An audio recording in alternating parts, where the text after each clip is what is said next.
नमस्कार दोस्तों, आज का अपना टॉपिक है होम रूल लीग आंदोलन 1916।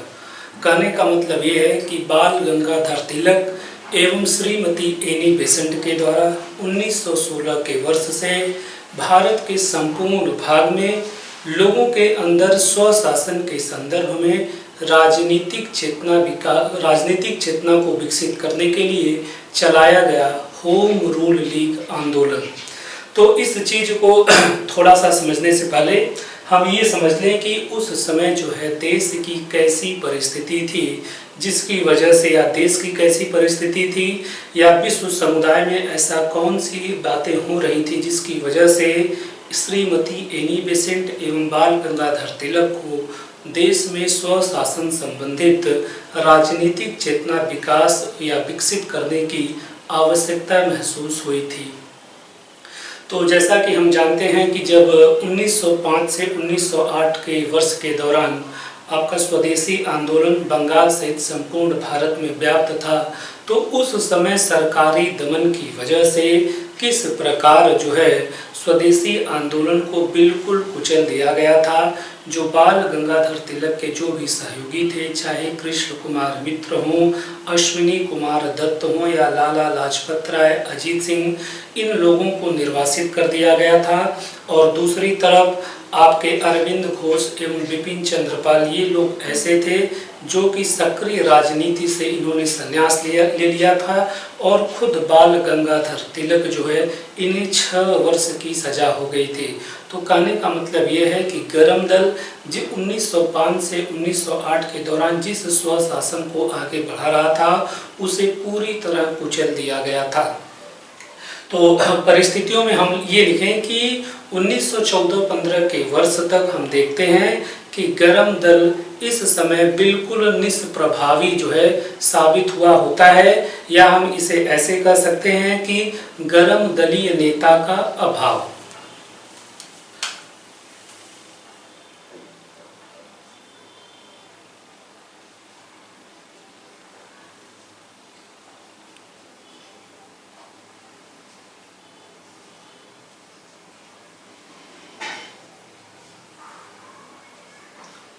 अभाव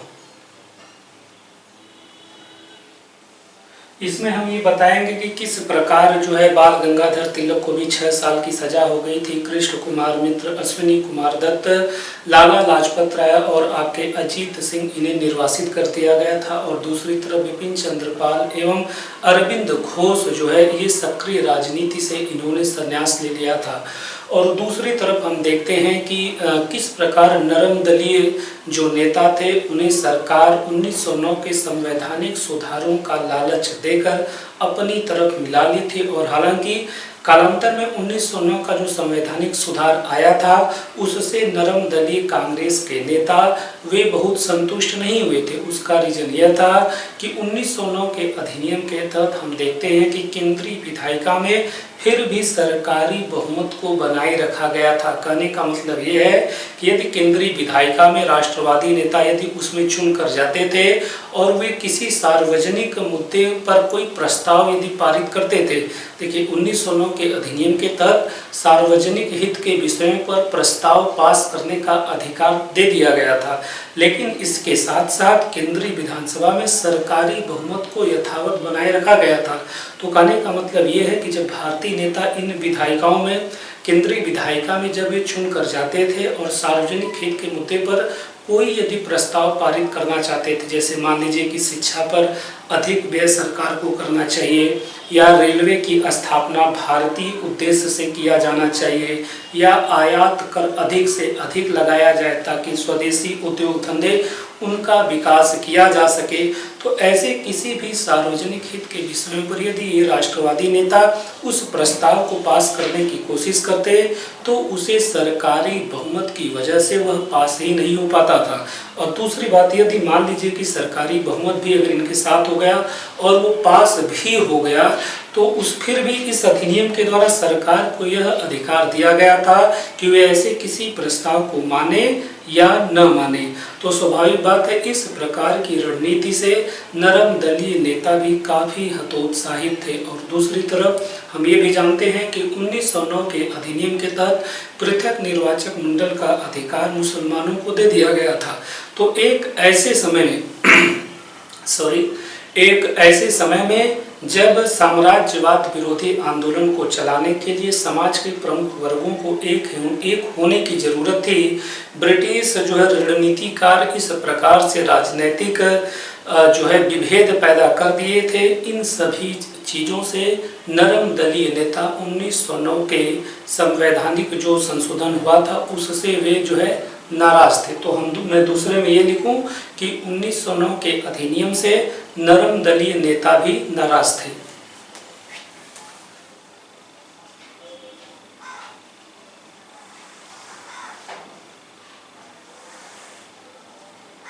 अधिनियम से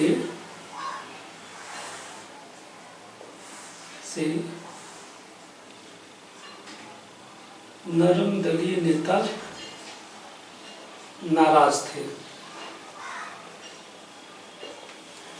इस 1909 के अधिनियम में हमें यह बताना है कि किस प्रकार केंद्रीय विधायिका में सरकारी बहुमत को यथावत बनाए रखा गया था। हालांकि आपके सार्वजनिक हित के मुद्दों पर वो प्रस्ताव पारित कर सकते थे। चूंकि जब सरकारी बहुमत था तो प्रस्ताव पास होने का कोई सवाल ही नहीं था। यदि प्रस्ताव पास भी हो जाता तो सरकार को यह अधिकार दिया गया था कि वह ऐसे किसी प्रस्ताव को माने या न माने।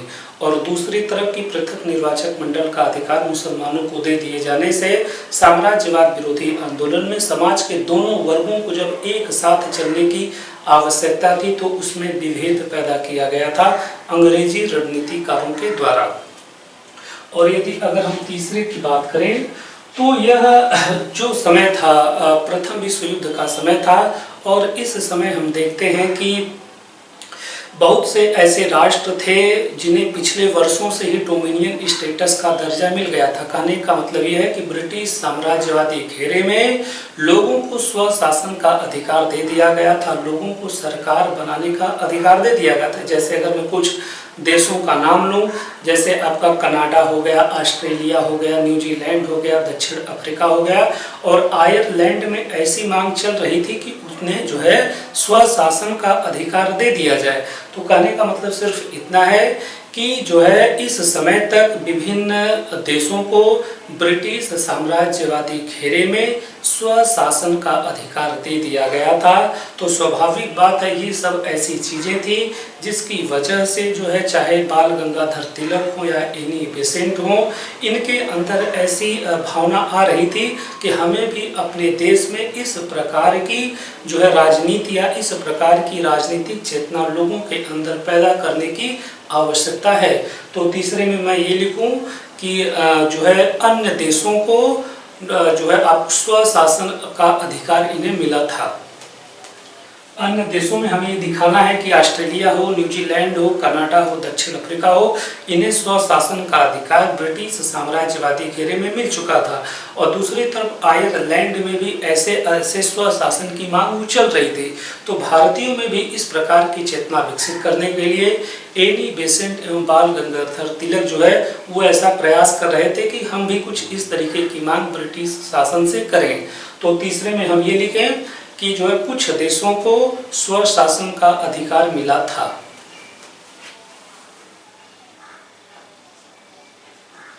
कुछ देशों को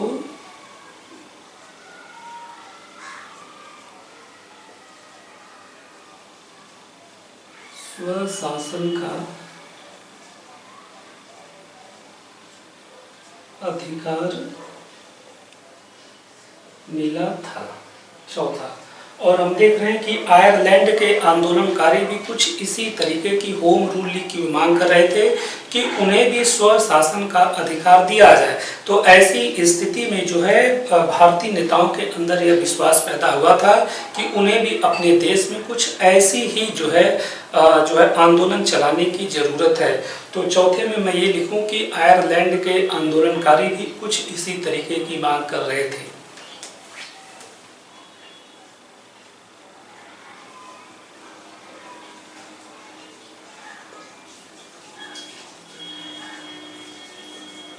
के आंदोलनकारी भी प्रयासरत थे। कहने का मतलब यह है कि परिस्थितियों में हम ये दिखाएंगे कि 1914, 15, 16 का जो ये वर्ष था, इस समय जो है बिल्कुल भारतीय राजनीति में बिल्कुल यह जो शून्यता का शिकार थी।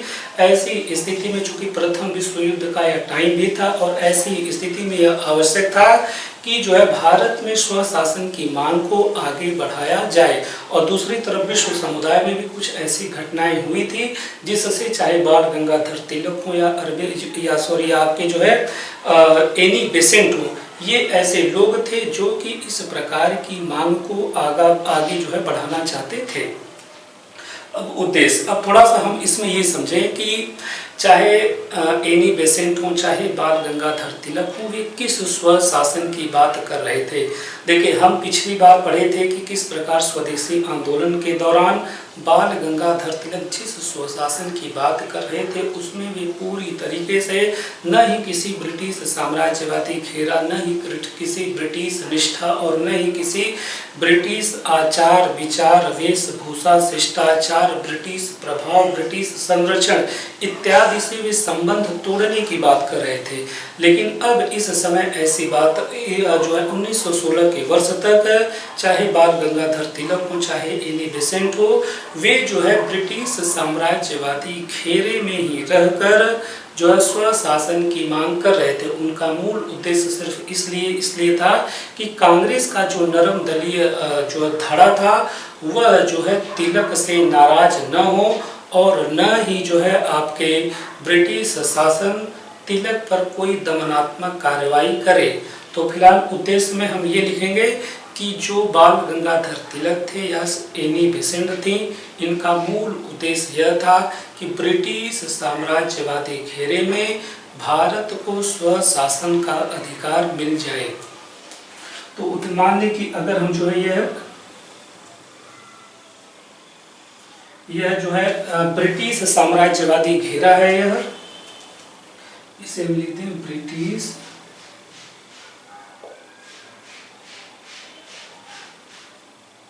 साम्राज्यवादी घेरे के अंदर भारत को जो है स्वशासन का अधिकार मिल जाए। तो अगर हम स्वशासन के संदर्भ की बात करें तो अगर हम इसे ऐसे कहें कि यदि हम भारतीय प्रशासन को उच्च पद और निम्न पद में बांट लें, तो जो निम्न पद थे उस पर तो भारतीय नियुक्त थे, लेकिन जो उच्च पद थे प्रशासन की प्रत्येक शाखा में जो उच्च पद हुआ करते थे उस पर या तो ब्रिटिशर्स थे या तो यूरोपीय लोग थे। तो अब इन लोगों का मानना था, जो तिलक थे या एनी बेसेंट, इनका कहना था कि प्रशासन के उच्च पदों में संपूर्ण रूप से भारतीयों को नियुक्त कर दिया जाए और इसीलिए या तभी जो है भारतीय हित में भारत का प्रशासन हो सकता है। तो इनका यह डिमांड था बाल गंगाधर तिलक एवं एनी बेसेंट का कि प्रशासन की जो संपूर्ण शाखाएं हैं उनके उच्च पदों पर भी संपूर्ण रूप से भारतीयों की नियुक्ति कर दी जाए। तो यदि हम प्रशासन की शाखा में देखें, मान लें कि यदि हम प्रशासन की शाखा आपके जो है ये सेना हो गई, ये पुलिस, अदालत, शिक्षा, मान लें कि ये ऐसी प्रशासन की शाखा है और जिसमें निम्न पदों पर भारतीय थे और उच्च पदों पर यूरोपीय थे। तो इनका यह कहना था कि ब्रिटिश साम्राज्यवादी घेरे में भारत में जो है जितनी भी प्रशासन की शाखाएं हैं सब पर भारतीयों की नियुक्ति कर दी जाए। तो यदि हम इसे उच्च पद माने, ये मान लें कि ये उच्च पद और ये निम्न पद, तो निम्न पद पर जो है भारतीय थे और उच्च पद पर जो है ब्रिटिशर्स एवं यूरोपीय थे। तो इनका यह कहना था कि ब्रिटिश साम्राज्यवादी घेरे में भारतीयों को समस्त उच्च पद पर जो है नियुक्त कर दिया जाए। इसमें एक राजनैतिक क्षेत्र में और जोड़ लेता हूँ, राजनैतिक क्षेत्र, ये जो है राजनीतिक क्षेत्र, इसे जो है समझ लेना है। तो अब इसमें हम अभी तक यहाँ पर पहुँचे हैं कि बाल गंगाधर तिलक या श्रीमती एनी बेसेंट यह जो है भारत में स्वशासन की मांग के लिए आंदोलन के उद्देश्य से जो है यह अभी जो है कार्य करने वाले थे और वे भारत में जो है पूरी तरीके से समस्त पद भारतीयों को मिल जाए, इस संदर्भ में वे वकालत कर रहे थे। अगर हम थोड़ा सा अब देखें कि अब किस प्रकार से बाल गंगाधर तिलक या एनी बेसेंट जो है वो इस संदर्भ में कार्य करने वाले थे, तो बाल गंगाधर तिलक के बारे में हम जानते हैं कि यह जो है 1908 के वर्ष में यह जेल गए थे और 6 वर्ष जेल काटने के पश्चात जो कि 16 जून 1914 को बाल गंगाधर तिलक जो है जेल से छूटते हैं। चूँकि इनके जेल जाने का कारण यह होता है कि 1908 के वर्ष में ये अपने समाचार पत्र में उस समय देश के विभिन्न भागों में जो भी बम वगैरह जो बम कांड वगैरह हो रहे थे उनके बारे में इन्होंने समर्थन कर दिया था, तो जिसे आधार मानकर ब्रिटिश शासन ने इन पर आरोप लगाया था कि उनके इस समर्थन से भारत का जो युवा पीढ़ी है वह ब्रिटिश अधिकारियों की हत्या कर रहा है। जैसे अगर मैं आपको एक उदाहरण बताऊं तो जिसमें वे अपने अखबार में ये लिखे थे कि उस समय जो भी बम कांड हो रहे थे इन्होंने ये लिखा था कि ब्रिटिश शासन जिस तरीके से लोगों को जो है दबा रही है, लोगों का दमन कर रही है, बम के धमाके ब्रिटिश शासन को सच्चाई से आगाह कराते हैं कि लोग निर्जीव या निस्तेज नहीं बैठे हैं, अब वे कुछ करने को तैयार हैं। तो इस लाइन को आधार बनाकर ब्रिटिश शासन ने 1908 में 22 जुलाई 1908 को इन्हें सजा दी गई थी और 6 वर्ष के लिए इन्हें सजा दी गई थी। इनके जेल का अधिकांश समय आपके वर्मा के मांडली जेल में बीता था और 1914 में ये जो है आपके भारत आए थे।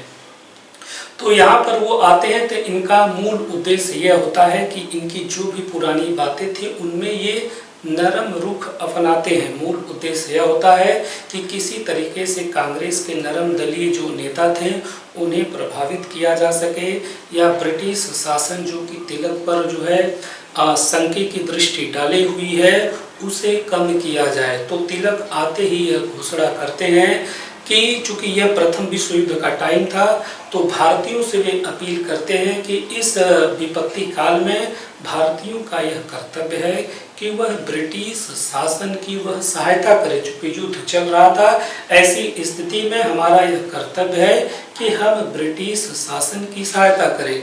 कहने का सिर्फ उनका उद्देश्य ये था कि किसी तरीके से ब्रिटिश शासन जो उन पर जो संकी की दृष्टि डाले हुए है उसे जो है कम किया जा सके। तो प्रारंभिक प्रयास में हम ये देखें कि तिलक की घोषणा,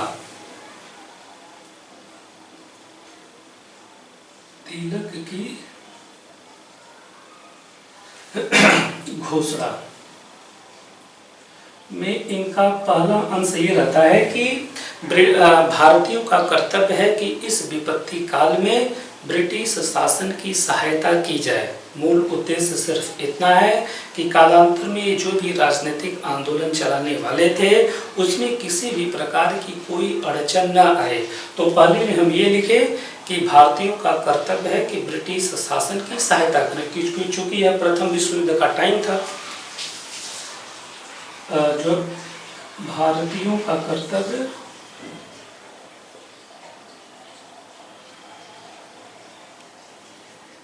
कि शासन की सहायता करें,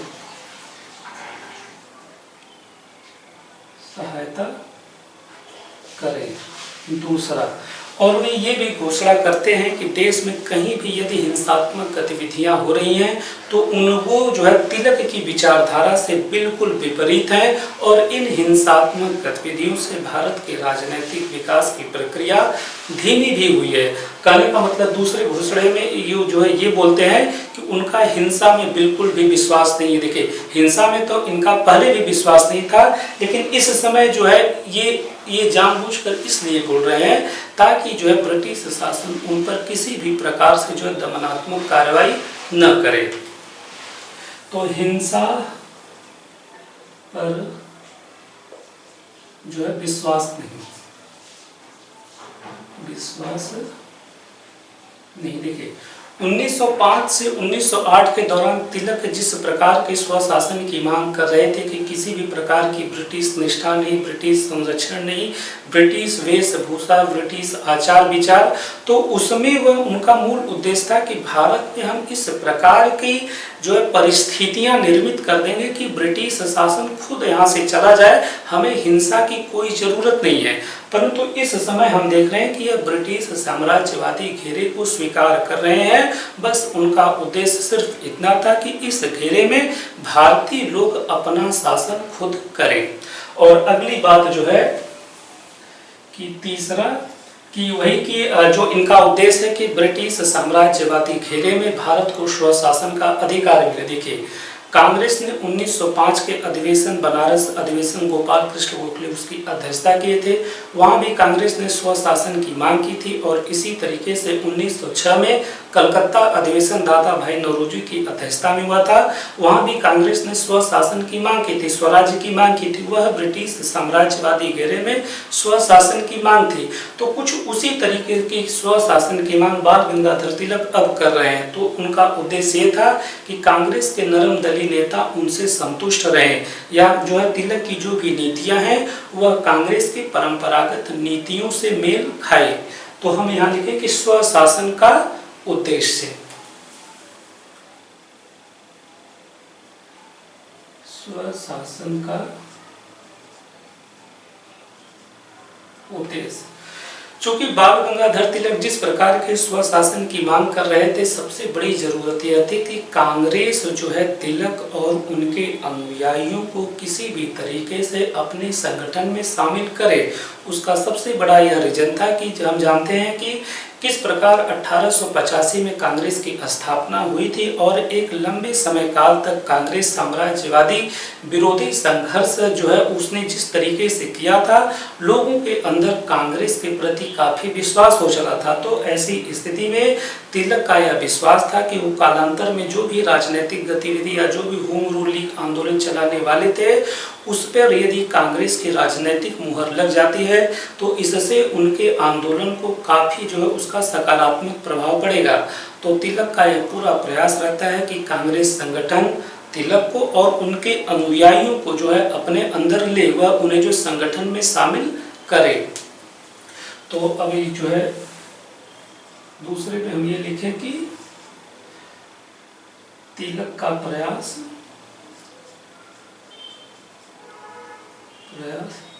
कि कांग्रेस में शामिल हो जाए, कि कांग्रेस में शामिल हो जाए, कांग्रेस में शामिल हुआ जाए। दूसरी तरफ एनी बेसेंट का भी प्रयास रहता है कि किसी भी तरीके से वो जिस तरीके के राजनीतिक स्वशासन का आंदोलन वो चलाना चाहती थी, उसके लिए यह आवश्यक था कि सर्वप्रथम नरम दलीय लोग जो है वह तिलक एवं गर्मपंथियों को कांग्रेस संगठन में शामिल करें। उसके लिए जो है, क्योंकि एनी बेसेंट का खुद का ये मानना था कि वो जिस तरीके के स्वशासन की राजनीति करने वाले हैं, उसके लिए उनका सबसे बड़ा सहयोग गर्म दलीय लोग ही कर सकते हैं। और ऐसी स्थिति में यदि गर्म दलीय लोग कांग्रेस में शामिल होते हैं तो इससे एनी बेसेंट का कार्य बहुत आसान हो जाएगा। यदि हम एनी बेसेंट की थोड़ा सा उनके बैकग्राउंड या पृष्ठभूमि की बात कर लें तो एनी बेसेंट थियोसॉफिकल सोसाइटी से जुड़ी थी। 1893 में यह ब्रिटेन से भारत आई थी। भारत में भी कहाँ? मद्रास के नज़दीक अड्यार में, जहाँ पर थियोसॉफिकल सोसाइटी का अंतरराष्ट्रीय कार्यालय था। वहाँ पर जो है एनी बेसेंट 1893 में ब्रिटेन से आई थी। इस थियोसॉफिकल सोसाइटी का मूल उद्देश्य यह था कि जो भी विविध धर्म है, चाहे वह ईसाई धर्म हो, चाहे वह हिंदू धर्म हो, चाहे वह आपके इस्लाम धर्म हो, उसमें जितने भी अध्यात्म की बात की गई है, उन आध्यात्मिक विचारों को जो है एक रूप देना। कहने का मतलब यह है कि यह विभिन्न धर्मों के अध्यात्म की चीज़ों को एक साथ जोड़ना चाहती थी और ऐसे समाज के निर्माण का इनका उद्देश्य था जिसमें जो है जो सेवा भाव पर आधारित हो, जो समानता पर आधारित हो। तो एक तरीके से एनी बेसेंट जो कि ब्रिटेन से भारत आई थी 1893 के वर्ष में, मूल उनका उद्देश्य था थियोसॉफिकल सोसाइटी के लिए कार्य करना, लेकिन 1914 के वर्ष से वह भारत में जो है आयरलैंड की तरह जो है स्वशासन आंदोलन चलाना चाहती थी। तो थोड़ा सा हम यहाँ जो है एनी बेसेंट के बारे में लिख लें।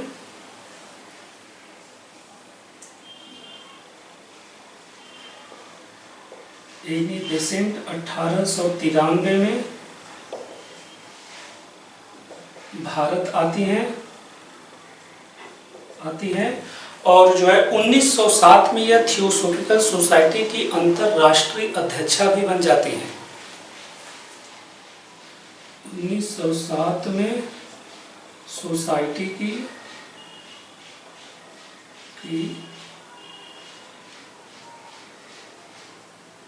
अंतरराष्ट्रीय अध्यक्षा भी बनती है और 1914 के वर्ष से आयरलैंड की तरह स्वशासन आंदोलन भारत में चलाना चाहती हैं।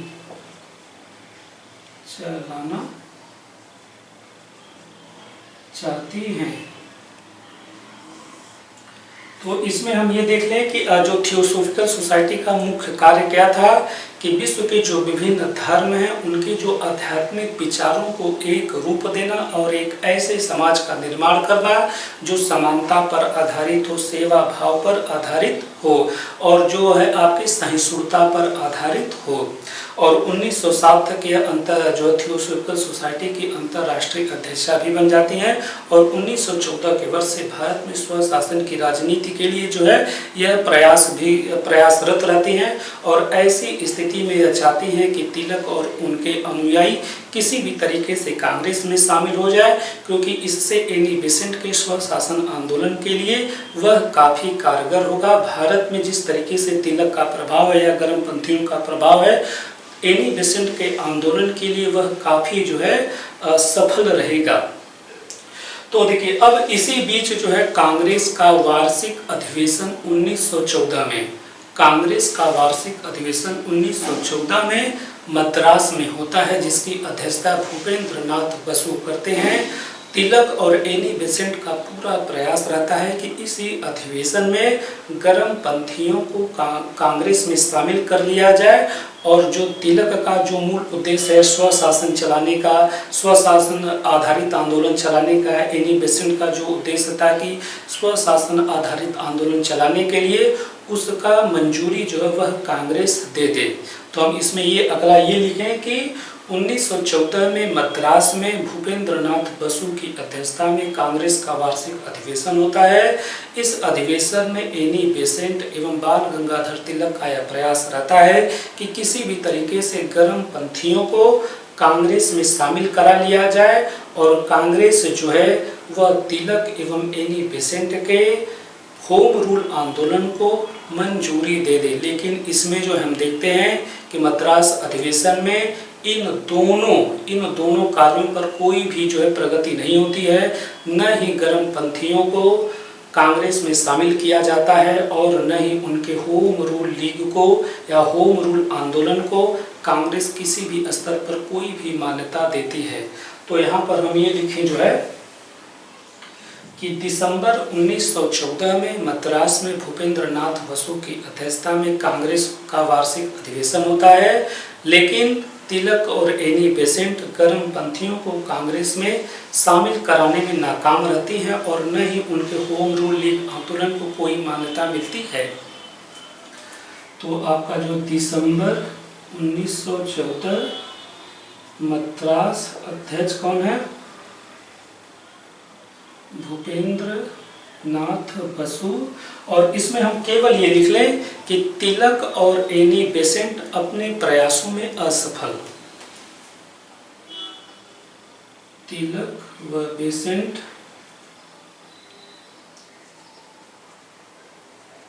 अपने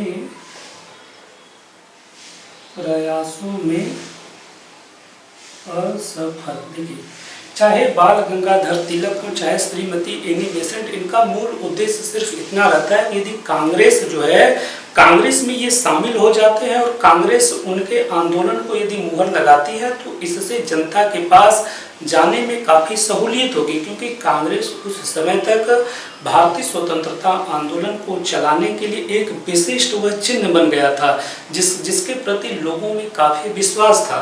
तो ऐसी स्थिति में तिलक एवं जो है एनी बेसेंट का पूरा प्रयास रहता है कि कांग्रेस उन्हें अपने अंदर शामिल करे और उनके राजनीतिक आंदोलन को मान्यता भी दे। लेकिन हम दिसंबर 1914 की स्थिति के अनुसार अभी तक न ही तिलक और न ही एनी बेसेंट को किसी भी प्रकार का कोई भी जो है उन्हें सकारात्मक जो है पहल नहीं दिखी है। तो उसके बावजूद भी हम देखते हैं कि 1915 के वर्ष से ही तिलक और एनी बेसेंट अपने अपने स्तर पर थोड़ा थोड़ा होम रूल आंदोलन वह चलाने के संदर्भ में वो आगे बढ़ते हैं, क्योंकि अभी तक तो वो देख ही रहे हैं कि कांग्रेस किसी भी स्तर पर उन्हें लेने को बिल्कुल भी तैयार नहीं थी। और दूसरी तरफ एनी बेसेंट और बाल गंगाधर तिलक वो भारत में जो है होम रूल लीग आंदोलन चलाने को उद्यत थे। तो ऐसी स्थिति में 1915 के शुरुआत से ही यह जो है इस संदर्भ में होम रूल आंदोलन के संदर्भ में थोड़ा वे आगे बढ़ना शुरू करते हैं।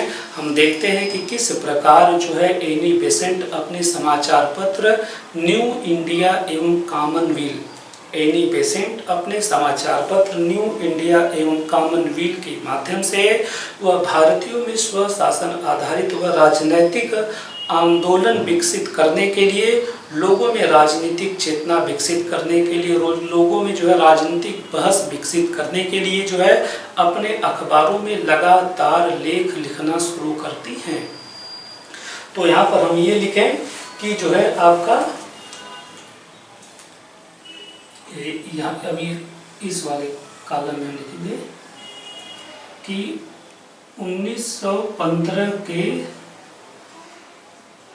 शुरू में श्रीमती एनी बेसेंट अपने समाचार पत्र कॉमनवेल्थ और न्यू इंडिया के माध्यम से आयरलैंड की तरह स्वशासन आधारित राजनीतिक आंदोलन या होम रूल लीग के बारे में लोगों में बहस छेड़ती हैं और ब्रिटिश सरकार से यह अपील करती हैं कि जिस प्रकार कनाडा को, ऑस्ट्रेलिया को, न्यूजीलैंड को, दक्षिण अफ्रीका को डोमिनियन स्टेटस का दर्जा दिया जा रहा है या दिया जा चुका है, उसी तरीके का डोमिनियन स्टेटस का दर्जा या स्वशासन आधारित जो है भारत को भी उसी प्रकार की व्यवस्था में शामिल कर लिया जाए। तो 1915 के शुरू में जो है हम ये लिखेंगे कि बेसेंट अपने समाचार पत्र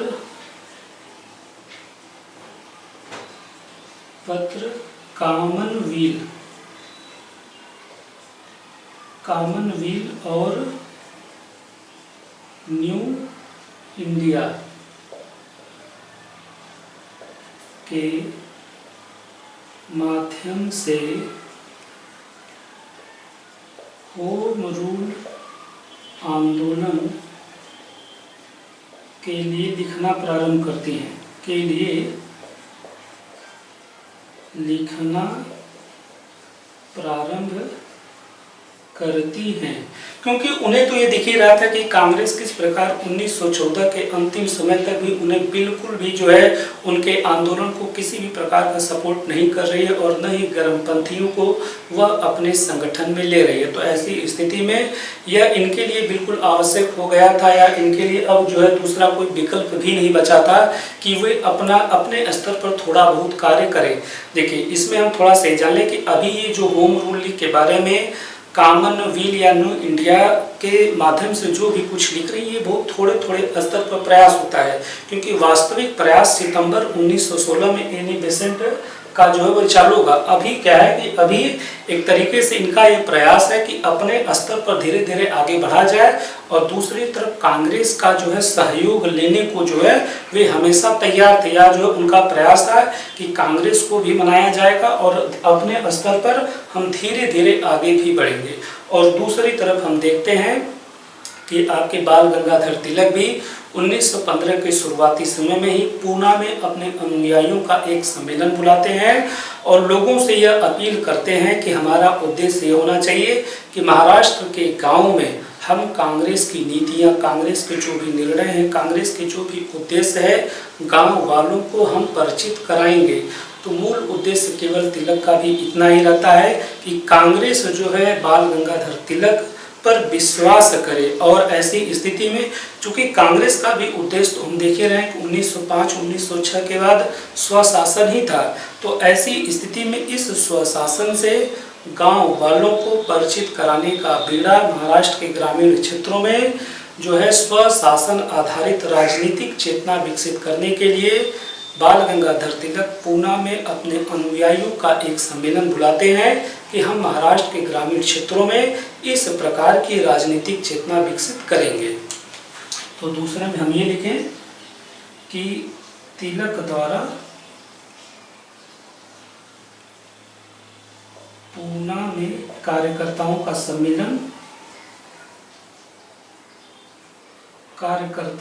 सम्मेलन मूल उद्देश्य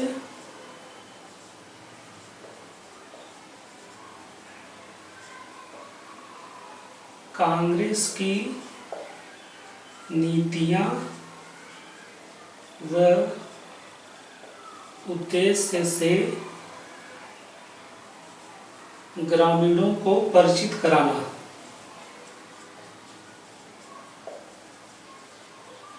देखिए, मूल उद्देश्य केवल इनका इतना था कि महाराष्ट्र के ग्रामीण क्षेत्रों में कांग्रेस की जो नीतियां थी, कांग्रेस के जो उद्देश्य हैं, हम लोगों को परिचित कराएंगे। क्योंकि कालांतर में जो बाल गंगाधर तिलक अपना स्वशासन होम रूल लीग चलाने वाले थे, इससे उन्हें काफ़ी सहूलियत भी मिलती है और दूसरी तरफ कांग्रेस भी जो है बाल गंगाधर तिलक के इन कार्यों से काफ़ी संतुष्ट दिखते। तो अब हम देखते हैं कि फिर उसके बाद दिसंबर 1915 तक पुनः कांग्रेस का वार्षिक अधिवेशन बंबई में होता है। बाल गंगाधर तिलक और एनी बेसेंट का पुनः प्रयास होता है कि कांग्रेस में किसी भी तरीके से गर्म पंथियों को शामिल कर लिया जाए। लेकिन अब हम देखते हैं कि दिसंबर 1915 में बंबई में जो कांग्रेस का वार्षिक अधिवेशन होता है, एसपी सिन्हा की अध्यक्षता में यह अधिवेशन होता है। इस अधिवेशन में एनी बेसेंट और तिलक को थोड़ी सफलता मिल जाती है कि गर्म पंथियों को कांग्रेस में शामिल करने का जो है वादा कर दिया जाता है या घोषणा कर दी जाती है। देखिए, एक बात बिल्कुल क्लियर है कि गर्म पंथियों को कांग्रेस में शामिल किया गया है। लखनऊ अधिवेशन 1916 वहां शामिल कर दिया गया। लेकिन अभी जो मैं आपको बता रहा हूं कि दिसंबर 1915 में बंबई में एसपी सिन्हा की अध्यक्षता में जो कांग्रेस का वार्षिक अधिवेशन हुआ था, उसमें गर्म पंथियों को शामिल करने की घोषणा की जाती है। लेकिन दिसंबर 1916 लखनऊ में जो कांग्रेस का वार्षिक अधिवेशन होता है, उसमें गर्म पंथियों को शामिल कर लिया जाता है। तो दोनों में अंतर है। तो यहाँ पर अगला हम ये लिखें कि बाल गंगाधर तिलक एवं एनी बेसेंट को जो है दिसंबर 1915 में कांग्रेस के वार्षिक अधिवेशन में यह सफलता मिल जाती है कि गर्म पंथियों को कांग्रेस में शामिल करने का निर्णय लिया जाता है। तो दिसंबर 1915 बंबई कांग्रेस अधिवेशन होता है और इस अधिवेशन में जो है आपकी अध्यक्षता कौन करते हैं? एसपी सिन्हा। एसपी सिन्हा करते हैं। तिलक व अन्य गर्म पंथियों को शामिल करने की घोषणा। देखिए, इसमें बाल गंगाधर तिलक एवं एनी बेसेंट बिल्कुल इसमें ये सफल हो जाते हैं कि गर्म पंथी व कांग्रेस में शामिल हो, मतलब उन्हें लाने की घोषणा हो जाती है। लेकिन जो बाल गंगाधर तिलक और एनी बेसेंट का जो होम रूल लीग का जो आंदोलन था, उससे संबंधित प्रस्ताव को कांग्रेस पूरी तरह निरस्त कर देती है। तो इसका मतलब ये हुआ कि अब 1916 की शुरुआत से ही अब तिलक या एनी बेसेंट हो, अब इनके पास ये मजबूरी हो गई थी कि ये अपने जो है आंदोलन को अपने स्तर पर भी चलाएं। तो हम देखते भी हैं कि जो है हम देखते भी हैं कि जो है अप्रैल 1916 से कर्नाटक के बेलगांव से बाल गंगाधर तिलक अपना होम रूल लीग चालू कर देते हैं, क्योंकि अभी तक तो हम देख ही रहे हैं कि दिसंबर 1915 में कांग्रेस में गर्मपंथियों को शामिल करने की घोषणा कर दी जाती है, परंतु उनका यह प्रस्ताव कि वो होम रूल लीग के माध्यम से आगे बढ़ेंगे उसे ठुकरा दिया जाता है। ऐसे ही एनी बेसेंट के प्रस्ताव को भी ठुकरा दिया जाता है। तो 1916 के वर्ष में इनके पास ये मजबूरी हो जाती है कि वे अपने अपने स्तर पर आगे बढ़े। तो हम देखते भी हैं कि अप्रैल 1916 से आपके जो है बाल गंगाधर तिलक बेलगांव उसमें जो है बॉम्बे प्रेसिडेंसी का हिस्सा हुआ करता था, लेकिन वर्तमान में यह कर्नाटक में है, गोवा के नजदीक।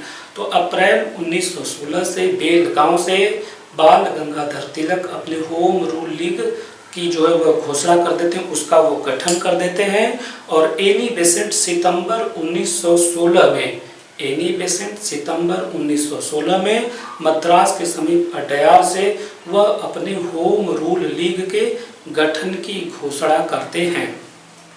तो यहाँ तिलक के होम रूल लीग में हम ये लिखें कि जो है आपका अप्रैल 1916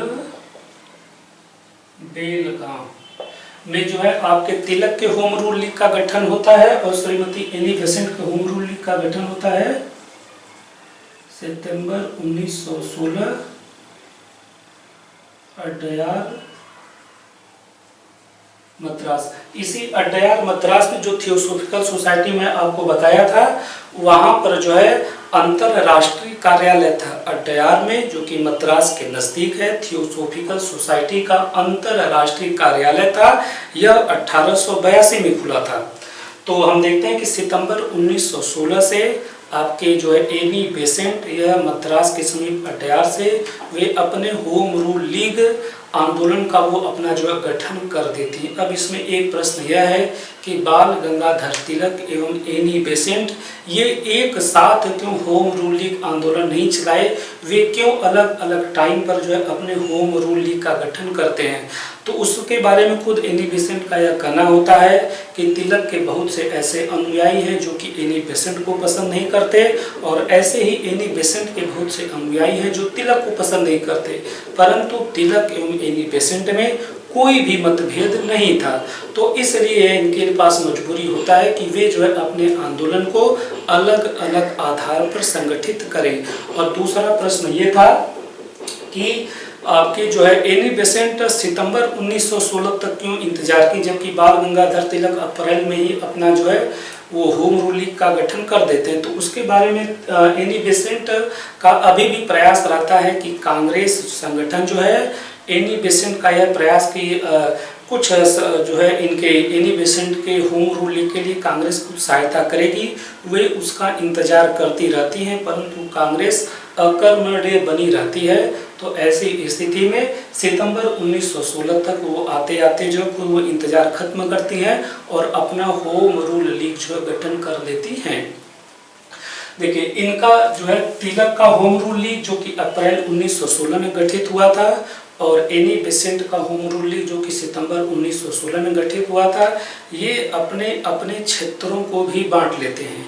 तिलक के हिस्से में जो है आपका मध्य प्रांत, महाराष्ट्र, बम्बई को छोड़कर मध्य प्रांत, महाराष्ट्र, बम्बई को छोड़कर कर्नाटक और बरार आता है, जबकि शेष हिस्सा एनी बेसेंट के जो है पास आता है। कहने का मतलब ये है कि चाहे मध्य प्रांत हो आपका जो महाराष्ट्र, बम्बई को छोड़कर कर्नाटक और बरार के हिस्से में बाल गंगाधर तिलक अपने माध्यम से होम रूल लीग आंदोलन चलाएंगे, जबकि शेष भारत में श्रीमती एनी बेसेंट अपने माध्यम से होम रूल लीग आंदोलन चलाएंगी।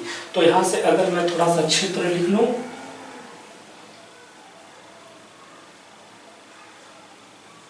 बाल गंगाधर तिलक के हिस्से में जो क्षेत्र आया था मध्य प्रांत,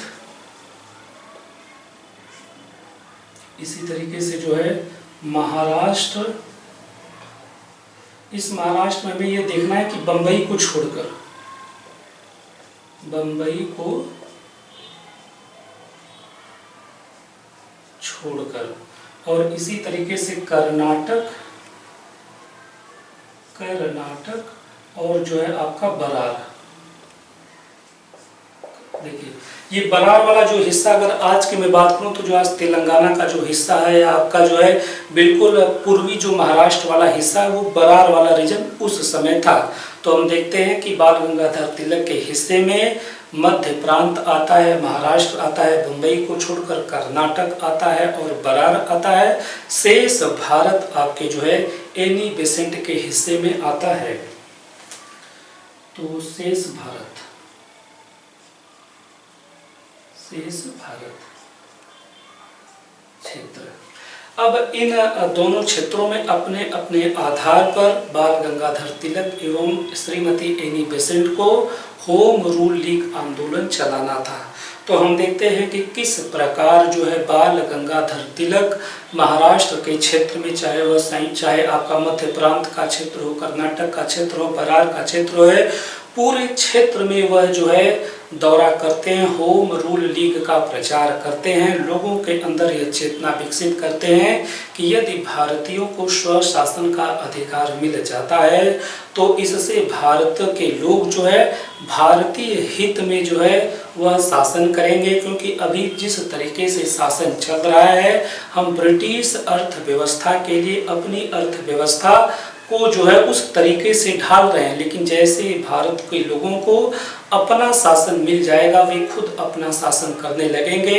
वह भारतीय अर्थव्यवस्था के लिहाज से वह काम करेंगे, भारतीय राजनीतिक व्यवस्था के लिहाज से वे काम करेंगे। और इसी समय जैसे तिलक का यह भी कहना होता है, जैसे वे जो है ब्रिटिश शासन से ये अपील करते हैं कि भारत उस बेटे की तरह है जो अब जवान हो चुका है, पिता या प्रतिपालक को अब यह आवश्यक है कि बेटे को उसका वाजिब हक दे दे। जो है स्वराज्य हमारा जन्मसिद्ध अधिकार है और हम इसे लेकर रहेंगे।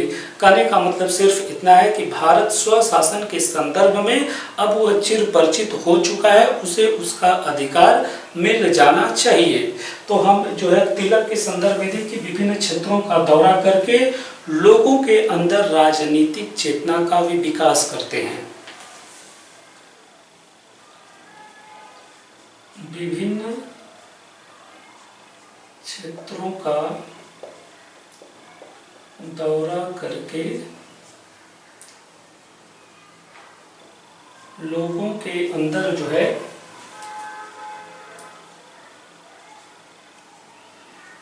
राजनीतिक चेतना का विकास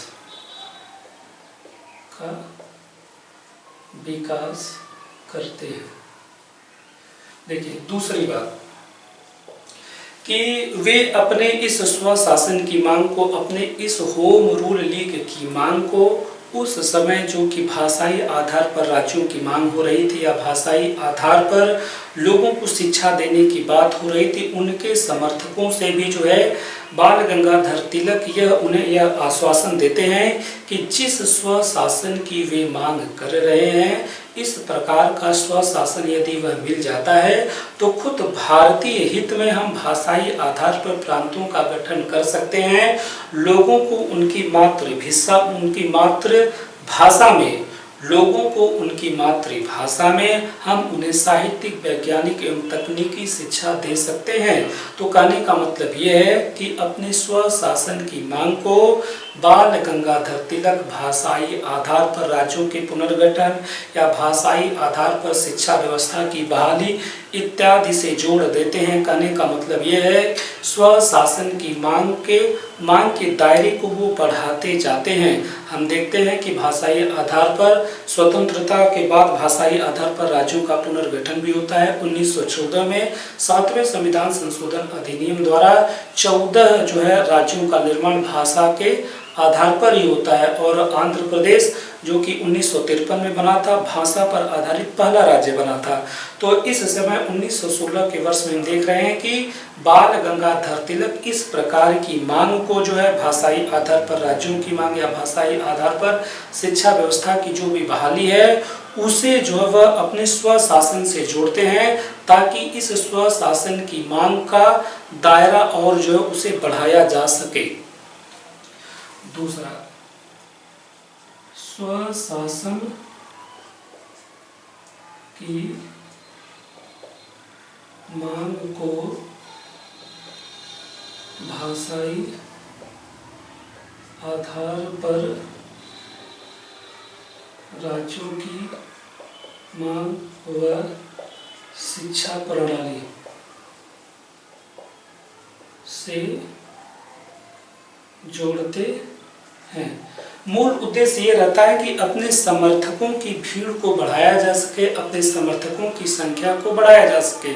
और इसी तरीके से उस समय चाहे महाराष्ट्र हो चाहे दक्षिण भारत हो, गैर ब्राह्मण आंदोलन चलता है, जिसके समर्थक ब्रिटिश शासन से यह मांग करते हैं कि जो गैर ब्राह्मण हैं उन्हें जो है चाहे सरकारी नौकरियां हैं, चाहे शिक्षा व्यवस्था है, चाहे राजनीतिक क्षेत्र है, उन्हें आरक्षण दिया जाए। और इस आंदोलन के समर्थक भारत में ब्रिटिश शासन की उपस्थिति मानते थे। उनका मानना था कि यदि भारत में ब्रिटिश शासन रहेगा तो इससे जो है भारत के क्षेत्र में असमानताएं समाप्त हो जाएंगी, भारत में छुआछूत समाप्त हो जाएगा और गैर ब्राह्मणों को शिक्षा व्यवस्था में, सरकारी नौकरियों में और इसी तरीके से विभिन्न राजनीतिक क्षेत्र में उन्हें आरक्षण मिलेगा। तो इस संदर्भ में बाल गंगाधर तिलक गैर ब्राह्मणों को यह समझाते हैं कि जिस स्वशासन की वो मांग करेंगे, मांग कर रहे हैं, उससे उनके इस काम को कि वो जिस छुआछूत की समाप्ति की बात कर रहे हैं या जिस जो है असमानता को दूर करने की बात कर रहे हैं, या शिक्षा व्यवस्था या सरकारी नौकरियां या किसी राजनीतिक क्षेत्र में जिस आरक्षण की बात कर रहे हैं उसमें वे उन्हें आसानी से मिल सकता है स्वशासन में। लेकिन अभी अगर ब्रिटिश शासन की भारत में उपस्थिति रहेगी तो इसे मिलने में उन्हें दिक्कत होगी, क्योंकि भारत में ब्रिटिश शासन मूलतः जो है वह अपने सहयोगियों को जो है एक दूसरे से लड़वा रहा है और ऐसी स्थिति में वो कभी नहीं चाहेगा कि यहाँ पर छुआछूत खत्म हो, यहाँ पर असमानता खत्म हो, यहाँ पर किसी को जो है अधिकार दिए जाए। तो ऐसी स्थिति में कहने का मतलब सिर्फ इतना है कि बाल गंगाधर तिलक पश्चिमी भारत और दक्षिण भारत में जो भी गैर ब्राह्मण आंदोलन उस समय चल रहे हैं उन्हें वे अपने साथ लेने की कोशिश करते हैं, ताकि स्वशासन की मांग को बढ़ाया जा सके, समर्थकों की संख्या को बढ़ाया जा सके। तो तीसरे में हम ये लिखें कि जो है गैर ब्राह्मण आंदोलन के कार्यकर्ताओं को साथ लेने की कोशिश।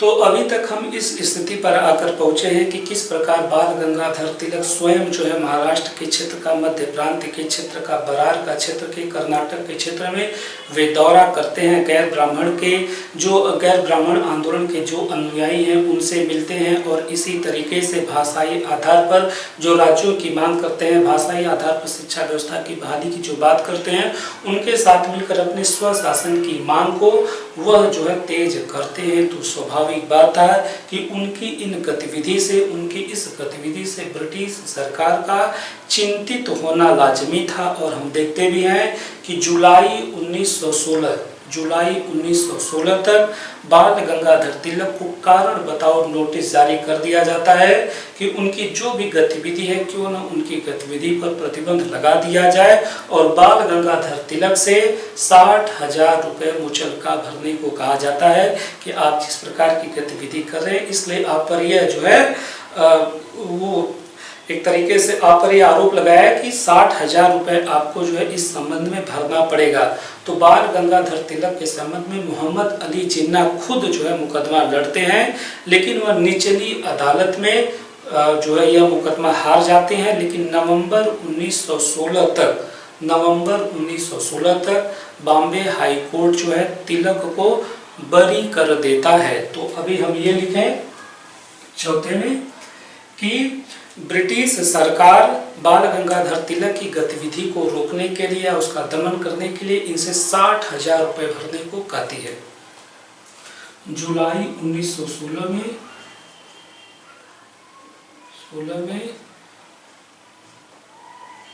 ब्रिटिश सरकार 60,000 रुपया भरने को कहा। फिर इसमें हम ये लिखें कि जो है जुलाई के महीने में निचली कोर्ट में तिलक, चूँकि इनका मुकदमा खुद मोहम्मद अली जिन्ना लड़ते हैं, ये हार जाते हैं, लेकिन बॉम्बे हाई कोर्ट जो है नवंबर 1916 तक आते आते उन्हें इस संबंध में जो है बरी कर देता है। जैसे ही बरी करता है, तिलक जो है घूम घूम कर प्रचार करने लगते हैं कि वे जिस स्वशासन की मांग कर रहे हैं, ब्रिटिश भारत में उस मांग को जो है वैध मान लिया गया है, क्योंकि हाई कोर्ट तक ने जो है उन्हें छोड़ दिया है।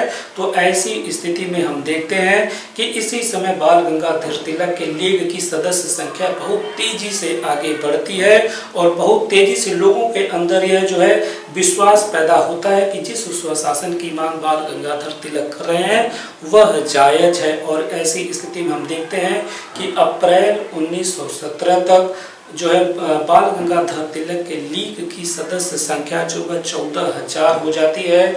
47,000 पर्चे जो है बंटवा दिए जाते हैं। अंग्रेजी भाषा में, मराठी भाषा में, गुजराती भाषा में, कन्नड़ भाषा में 47,000 पर्चे बंटवा दिए गए थे।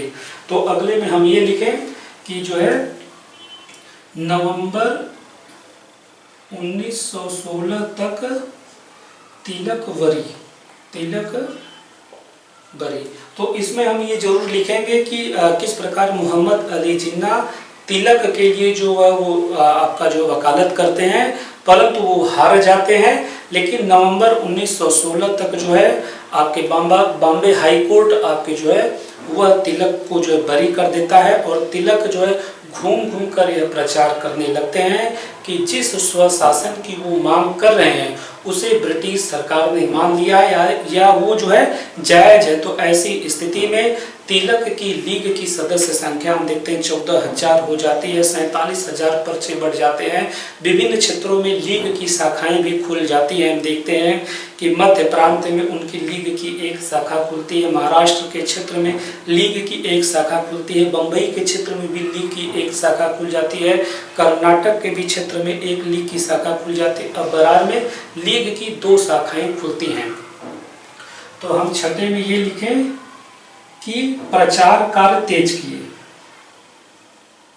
प्रचार कार्य तेज किए।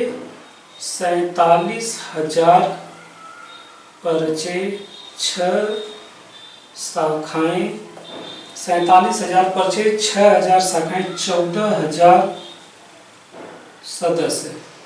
क्योंकि जैसे ही बॉम्बे हाई कोर्ट उन्हें जो है इस संबंध में बरी करता है, वह घूम घूम कर इसका प्रचार करने लगते हैं कि ब्रिटिश शासन ने उनकी मांग को जायज माना है। तो ऐसी स्थिति में सदस्य संख्या हो चाहे जिस भी संदर्भ में, उसमें काफ़ी प्रगति होती है। तो थोड़ा सा मैं ये लिख लूँ कि जो है आपके किस प्रकार जो है बाल गंगाधर तिलक ने जो लीग की 6 शाखाएं बनाई थी वो कहाँ कहाँ पर थी।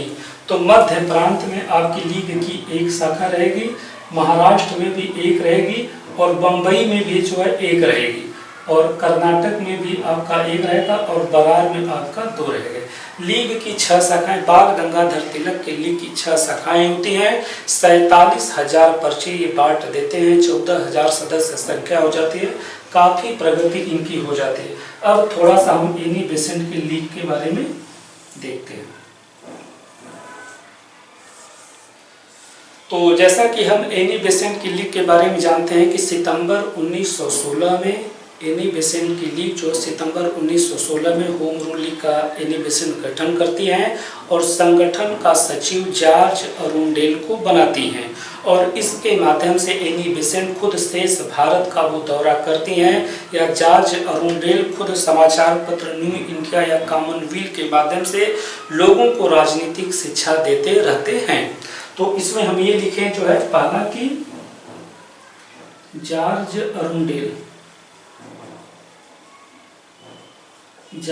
अरुंडेल संगठन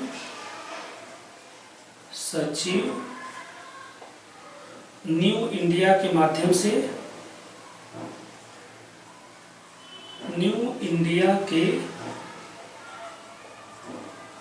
माध्यम से लोगों में होम रूल के प्रति चेतना का निर्माण और खुद एनी बेसेंट शेष भारत का वो दौरा करती हैं और लोगों से जो है स्वशासन के क्या जो है लाभ हो सकते हैं या ब्रिटिश शासन जो है किस प्रकार से भारत में शासन वो कर रहा है और इससे भारत को कितना नुकसान हो रहा है, एनी बेसेंट घूम कर लोगों को जो है यह जो है बताती हैं, लोगों के अंदर राजनीतिक चेतना का निर्माण करती हैं। जॉर्ज अरुंडेल खुद जो है न्यू इंडिया के माध्यम से छात्रों के बीच जो है राजनीतिक बहस छेड़ने की बात करते हैं, छोटे छोटे पुस्तकालय स्थापित करने की बात करते हैं ताकि स्वशासन के संबंध में लोगों के अंदर जो है इस प्रकार की अभिलाषाएं उत्पन्न की जा सके।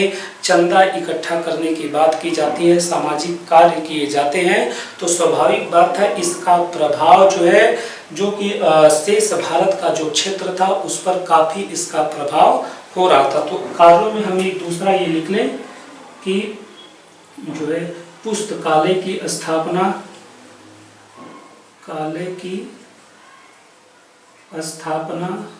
बहसों का आयोजन, सामाजिक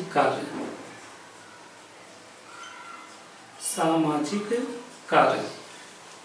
तो इसमें हम ये देखते हैं कि किस प्रकार जॉर्ज अरुंडेल या एनी बेसेंट अपने अपने स्तर पर ये जो है होम रूल लीग मूवमेंट को आगे बढ़ाने में इनका काफ़ी जो है योगदान होता है और शेष भारत के क्षेत्र में बहुत तेज़ी से ये कार्य करते हुए आगे बढ़ते हैं। और एक समय तो स्थिति ये आ जाती है कि एनी बेसेंट को मध्य प्रांत एवं बरार जाने पर प्रतिबंध लगा दिया जाता है कि स्वाभाविक बात है कि जिस तरीके से वह ब्रिटिश शासन के कच्चे चिट्ठे को लोगों के सामने उजागर कर रही थी या जॉर्ज अरुंडेल न्यू इंडिया के माध्यम से छात्रों के बीच राजनीतिक चेतना का निर्माण कर रहे थे, तो इससे ब्रिटिश सरकार घबरा जाती है और एनी बेसेंट को मध्य प्रांत एवं बरार जाने पर उन पर प्रतिबंध लगा दिया जाता है। तो तीसरे में हम ये लिखें कि एनी बेसेंट पर बरार व मध्य प्रांत में जाने पर प्रतिबंध लगा दिया जाता है। तो जैसे ही इन पर प्रतिबंध लगाया जाता है, जॉर्ज अरुंडेल न्यू इंडिया के माध्यम से अपना प्रचार कार्य और तेज कर देते हैं और इस समय हम देखते हैं कि जो है इनके जो भी अनुयायी थे, इनके जो भी सदस्यगण हैं, बहुत तेजी से प्रचार कार्य आगे करते हैं और इस समय तक हम देखते हैं कि खुद एनी बेसेंट की लीग में जो है काफ़ी इनकी सदस्य संख्या बढ़ना शुरू हो जाती है। लीग की 200 से अधिक शाखाएं खुल जाती हैं, 3 लाख से अधिक पर्चे बट जाते हैं।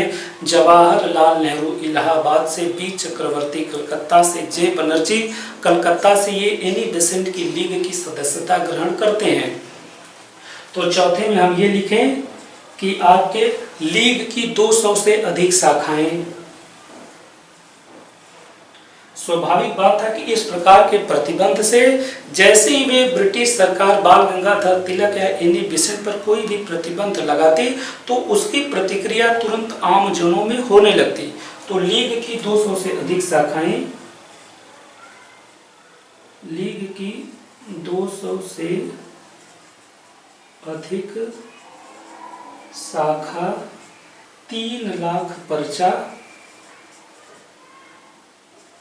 3 लाख पर्चा और इसी तरीके से जवाहरलाल नेहरू, बी चक्रवर्ती बी चक्रवर्ती, जे बनर्जी ये सभी लीग की सदस्यता ग्रहण करते हैं।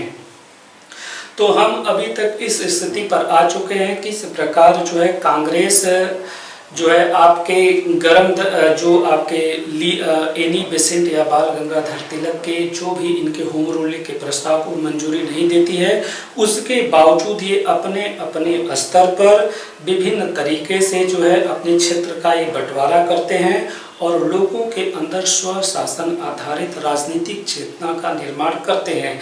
और फिर अब हम देखते हैं कि अब समय आ गया है दिसंबर 1916 का, जब लखनऊ में कांग्रेस का वार्षिक अधिवेशन होता है जिसकी अध्यक्षता अंबिका चरण मजूमदार करते हैं।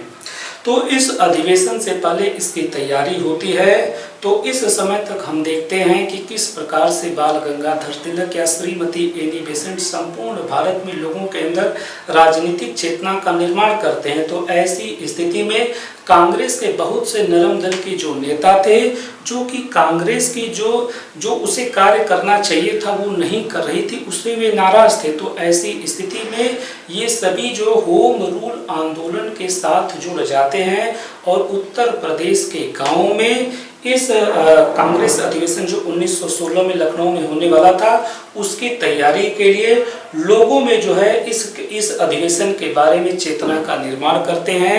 होम रूल लीग कार्यकर्ताओं के साथ कांग्रेस का सदस्यगण जो है, कांग्रेस के नरमपंथी नेता जो वो उनके साथ हो जाते हैं। ग्रामीण क्षेत्रों में जाकर स्वशासन के बारे में लोगों को बताना शुरू करते हैं।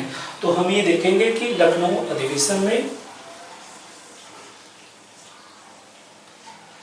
जो है इसकी तैयारी में पहले ये आपका 1916 और इसकी अध्यक्षता कौन करेंगे? अंबिका चरण मजूमदार। अंबिका चरण मजूमदार ये इसकी अध्यक्षता करते हैं। तो प्रारंभ में इसकी तैयारी होती है लखनऊ अधिवेशन की। तो किस प्रकार हम तैयारी देखते हैं कि कांग्रेस के बहुत नरमपंथी नेता वो होम रूल कार्यकर्ताओं के साथ जुड़ जाते हैं, उत्तर प्रदेश के गांवों का दौरा करते हैं, स्वशासन के बारे में लोगों को बताना शुरू करते हैं। तो तैयारी में हम ये लिखें कि जो है कांग्रेस के बहुत से नरमपंथी नेता प्लस होम रूल कार्यकर्ता जो है एक साथ गांव का दौरा करते हैं और इसी तरीके से सर्वेंट ऑफ इंडिया सोसाइटी के सदस्य, सर्वेंट ऑफ इंडिया सोसाइटी किसकी थी? गोपाल कृष्ण गोखले की थी। तो इसके सदस्यों को भी होम रूल लीग में जाने की इजाजत नहीं थी। इसके बावजूद भी सर्वेंट ऑफ इंडिया सोसाइटी के सदस्य वे पर्चे बांटकर भाषण देकर जो है होम रूल लीग आंदोलन का समर्थन करते हैं। तो सर्वेंट ऑफ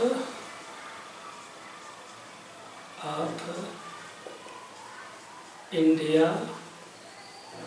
सोसाइटी के सदस्यों का भी समर्थन। तो हम देख रहे हैं किस प्रकार से जो है लखनऊ में 1916 में कांग्रेस का वार्षिक अधिवेशन इसकी तैयारी की जाती है। होम रूल लीग के कार्यकर्ता भी इसकी तैयारी करते हैं। कांग्रेस के नरमपंथी नेता भी होम रूल लीग कार्यकर्ताओं के साथ जुड़ जाते हैं। सर्वेंट ऑफ इंडिया सोसाइटी के सदस्य भी जो है भाषण देकर पर्चे बांटकर वह इस आंदोलन का सपोर्ट करते हैं। और ऐसी स्थिति में 1916 में जो है अंबिका चरण मजूमदार की अध्यक्षता में कांग्रेस का वार्षिक अधिवेशन लखनऊ में होता है।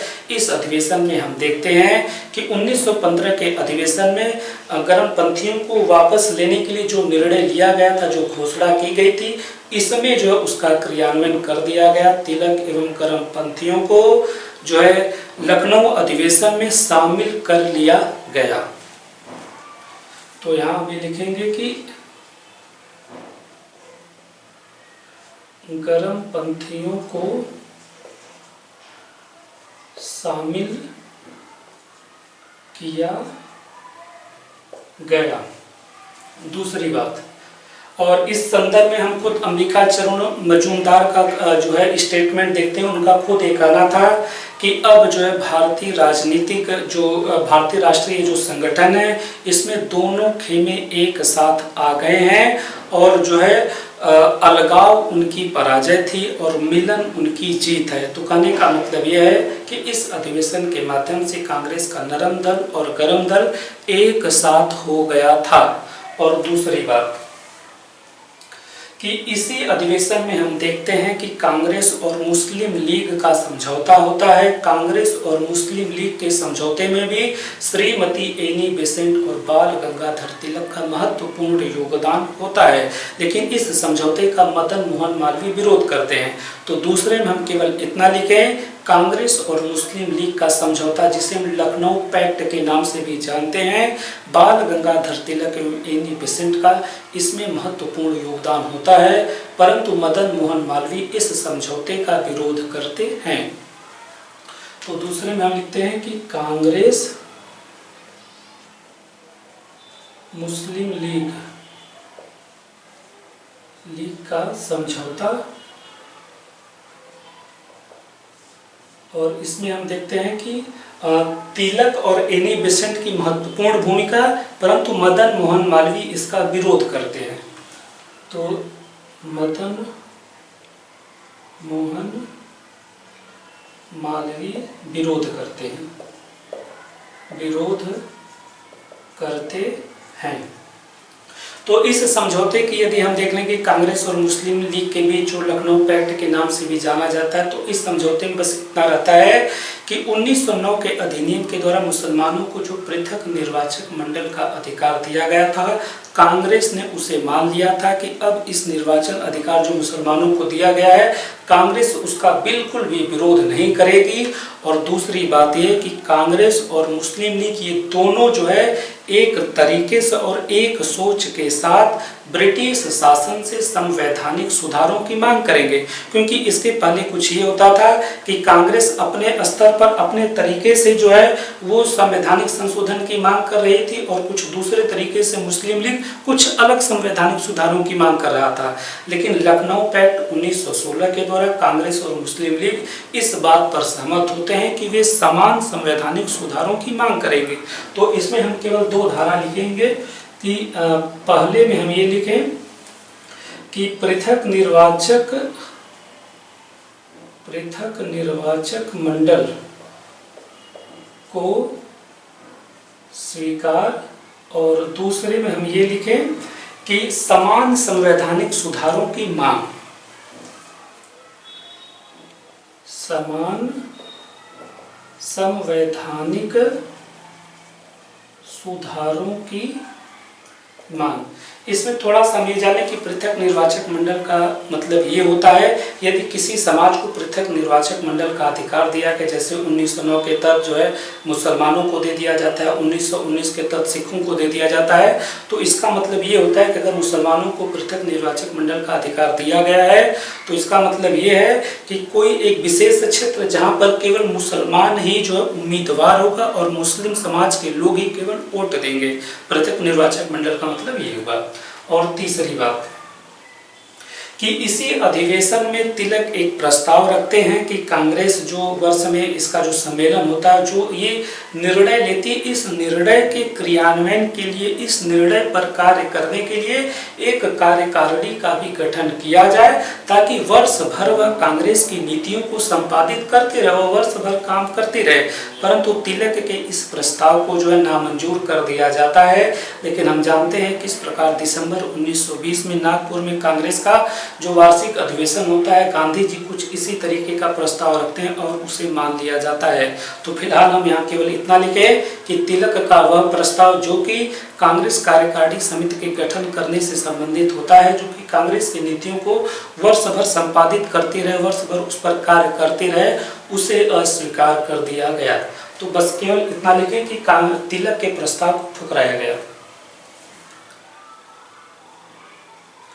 तिलक के प्रस्ताव को ठुकराया गया। चौथी बात, जैसे यह अधिवेशन 1916 लखनऊ ये अधिवेशन खत्म होता है तो हम देखते हैं इसी मंच का उपयोग बाल गंगाधर तिलक अपने अनुयायियों के साथ और एनी बेसेंट अपने अनुयायियों के साथ, मतलब दोनों एक साथ मिलकर इस मंच का उपयोग करते हैं। दोनों के कार्यकर्ता एक साथ होते हैं, दोनों समान मंच से जो है अपने कार्यकर्ताओं को संबोधित करते हैं और इस सम्मेलन के खत्म होने के बाद एनी बेसेंट और बाल गंगाधर तिलक ये एक साथ मिलकर संपूर्ण भारत का वे दौरा करते हैं। तो चौथे में हम ये लिखें कि तिलक व बेसेंट के द्वारा मंच का उपयोग व भारत भ्रमण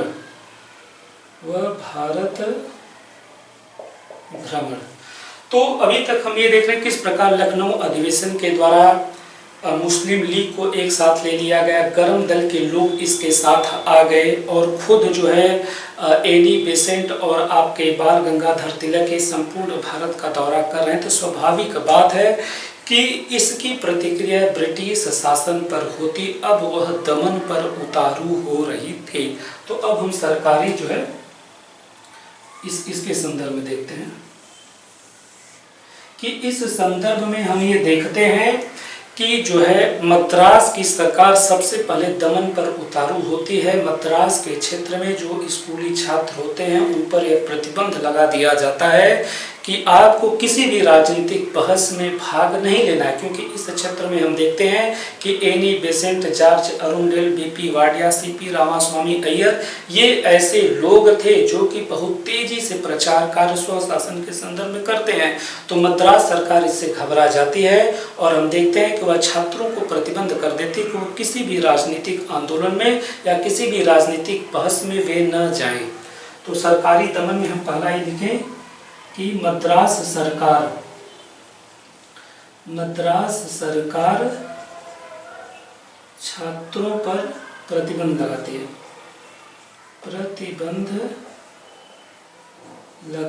है कि वे किसी भी जो है राजनीतिक बहस का हिस्सा न बने,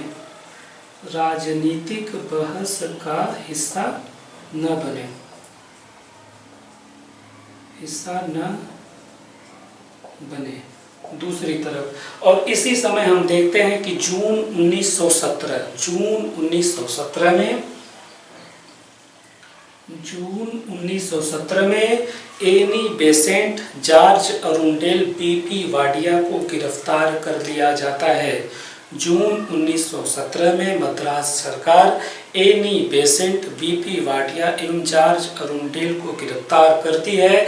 इन्हें जैसे ही गिरफ्तार किया जाता है पूरे भारतवर्ष में इसकी प्रतिक्रिया होना शुरू हो जाती। हम देखते हैं कि एस सुब्रमण्यम अय्यर, उन्हें नाइटहुड की उपाधि सरकार दी होती, उसे वे त्याग देते हैं। और दूसरी तरफ कांग्रेस के कुछ ऐसे नेता थे या कुछ अन्य ऐसे नेता थे जो लीग की तुरंत सदस्यता ले लेते हैं। उसमें मदन मोहन मालवीय, मोहम्मद अली जिन्ना एवं सुरेंद्र नाथ बनर्जी ये लीग की तुरंत जो है सदस्यता ले लेते हैं। तो फिलहाल हम ये लिखें कि जून 1917 में एनी बेसेंट, जॉर्ज अरुंडेल एवं बीपी वाडिया गिरफ्तार। बेसेंट, अरुंडेल व बीपी वाडिया गिरफ्तार। और इसकी किस प्रकार प्रतिक्रिया होती है? एस सुब्रमण्यम अपनी नाइटहुड की उपाधि अस्वीकार कर देते हैं और इसी तरीके से मदन मोहन मालवीय, मोहम्मद अली जिन्ना, सुरेंद्र नाथ बनर्जी वे जो है लीग की सदस्यता, एनी बेसेंट के लीग की सदस्यता को ग्रहण करते हैं।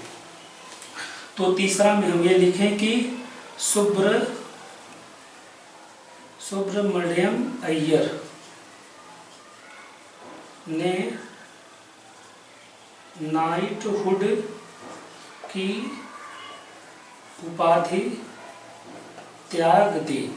और दूसरी तरफ मदन मोहन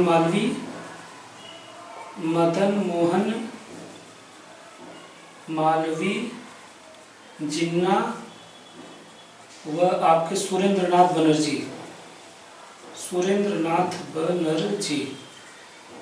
लीग की सदस्यता ग्रहण करते हैं। लीग की सदस्यता ग्रहण करते हैं। तो हम देख रहे हैं किस प्रकार प्रतिक्रिया हो रही है। बहुत से मानिंद लोग एनी बेसेंट की लीग की सदस्यता ग्रहण कर देते हैं और जुलाई के महीने में 28 जुलाई 1917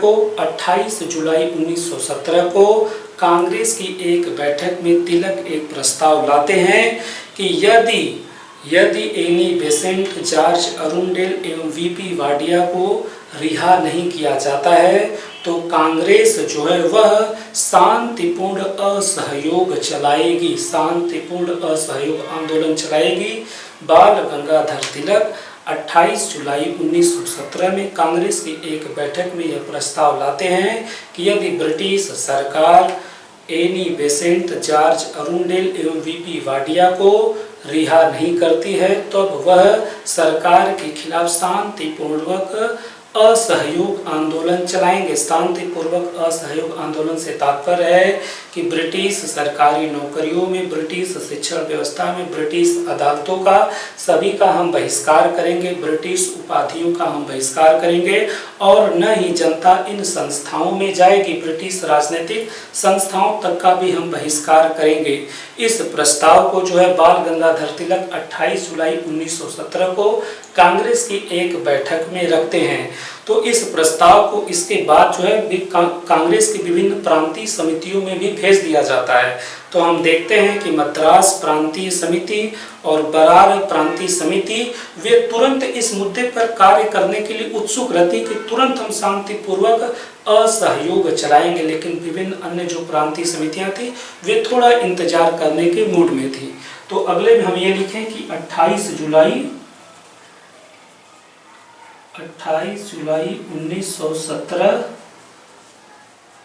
तिलक का शांतिपूर्वक असहयोग आंदोलन का प्रस्ताव। तो इसमें हम ये जरूर देखेंगे कि किस प्रकार से मद्रास प्रांतीय कांग्रेस समिति और बरार प्रांतीय कांग्रेस समिति वह तुरंत इस पर कार्य करने को उत्सुक रहती है कि तुरंत ब्रिटिश राजनीतिक परिषदें हैं, जो ब्रिटिश शिक्षा व्यवस्था है, ब्रिटिश अदालतें हैं, ब्रिटिश सरकारी नौकरियां हैं, इनका हम बहिष्कार करते हैं। तो ये जो है आपकी जुलाई की बात होती है। तो स्वाभाविक बात है कि ये ऐसी स्थिति थी कि इससे सरकार काफी जो है वो घबरा जाती है। तो इसी बीच अगस्त के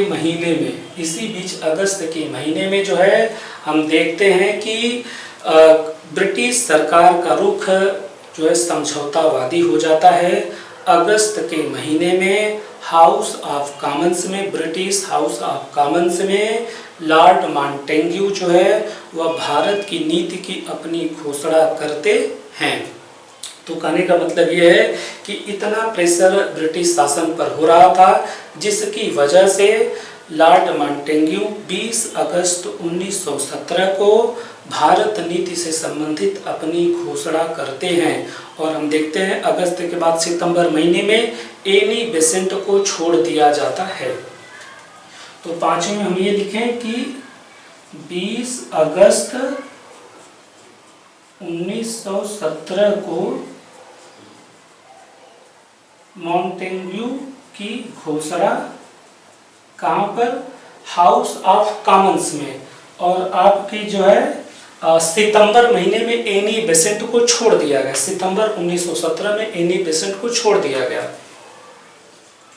सितंबर 1917 में मतलब सबको छोड़ दिया गया, सबको छोड़ दिया गया।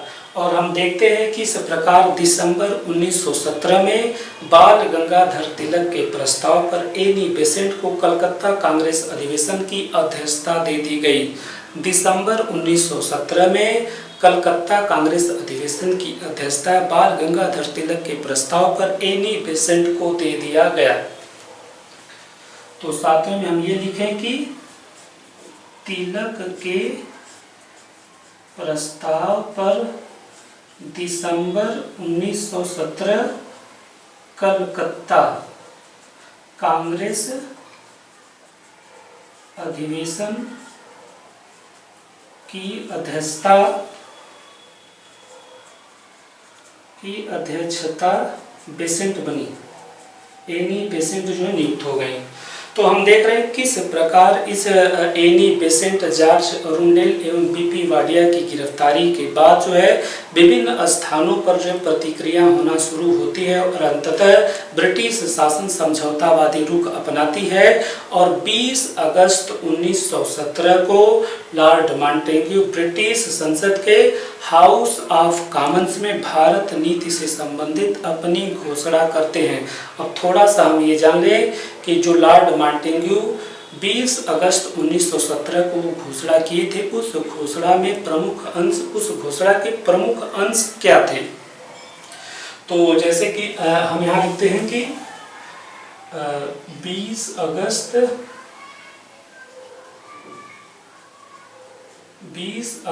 1917 हाउस ऑफ कॉमन्स में मॉन्टेग्यू की घोषणा। देखिए इस घोषणा में वो जो है क्या बात करते हैं।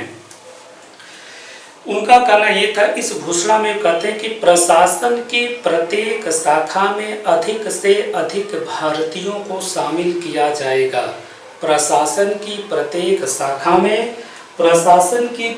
शाखा में अधिक से अधिक भारतीयों को शामिल किया जाएगा। देखिए निम्न पद पर तो भारतीय थे ही, अब बात है केवल उच्च पद की। तो प्रशासन की प्रत्येक शाखा में जो है भारतीयों को अधिक से अधिक शामिल किया जाएगा, अर्थात उच्च पदों पर भी वे अधिक से अधिक भारतीयों को भरने की हामी करते हैं। देखिए हम एक चीज जानते हैं कि सन 1885 से 1905 तक कांग्रेस का जो मांग था या जो उद्देश्य था, वो यही मांग उद्देश्य था कि जो भारत के जो विभिन्न प्रशासन के जो पद हैं, उच्च पदों पर भी भारतीयों को शामिल किया जाए। तो हम देख रहे हैं 20 साल बाद लॉर्ड मॉन्टेग्यू जो 20 अगस्त 1917 को ब्रिटिश हाउस ऑफ कॉमन्स में घोषणा करते हैं कि प्रशासन की प्रत्येक शाखा में भारतीयों को अधिक से अधिक शामिल किया जाएगा, ताकि जो है इनका स्वतंत्र संस्थाओं के रूप में विकास किया जा सके, ताकि इनका धीरे धीरे, ये धीरे धीरे शब्द बहुत इंपॉर्टेंट है,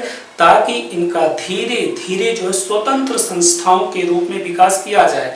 कहने का मतलब ये है कि प्रारंभ में ये जो है प्रशासन की प्रत्येक शाखा में अधिक से अधिक भारतीयों को शामिल करेंगे और धीरे धीरे, यह धीरे धीरे वाला जो समय है ये ब्रिटिश शासन निर्धारित करेगी कि कब जो है धीरे धीरे भारत की प्रत्येक जो इन प्रशासन की संस्थाओं में जो है इन संस्थाओं का स्वतंत्र विकास किया जाएगा। कहने का मतलब ऐसा है कि एक समय ऐसा भी आएगा कि जब भारतीयों को जो है प्रशासन के संपूर्ण उच्च पदों पर भारतीयों को ही हम जो है शामिल कर लेंगे, और ताकि भारत या भारत जो है ब्रिटिश साम्राज्य के अविभाज्य भाग के रूप में यहाँ पर उत्तरदायी सरकार की स्थापना की जाए। तो कहने का मतलब सिर्फ इतना है कि ब्रिटिश सरकार भारत को स्वशासन देगी, लेकिन जो है वो ये खुद निर्धारित करेगी कि वह धीरे धीरे जो है भारतीयों को पहले उच्च पदों पर शामिल किया जाएगा, फिर धीरे धीरे उसे जो है उस योग्य बनाए जाएंगे कि वह जो है प्रत्येक शाखा में जो है प्रशासन की प्रत्येक शाखा में संपूर्ण भारतीयों को जो प्रतिनिधित्व दे दिया जाएगा। और लेकिन इसका जो है निर्धारण कि यह ऐसा स्वतंत्र संस्थाओं का विकास कब तक किया जाएगा, यह ब्रिटिश शासन निर्धारित करेगी। लेकिन उसमें एक चीज़ ये जोड़ना है कि ब्रिटिश साम्राज्यवादी घेरा यह हमेशा बना रहेगा।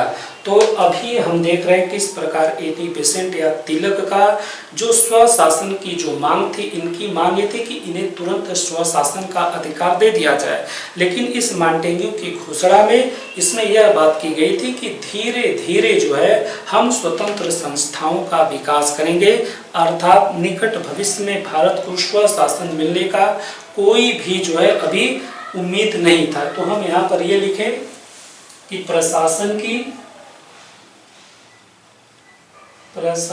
की प्रत्येक शाखा में अधिक से अधिक भारतीयों को शामिल किया जाएगा ताकि इन संस्थाओं का स्वतंत्र विकास किया जा सके,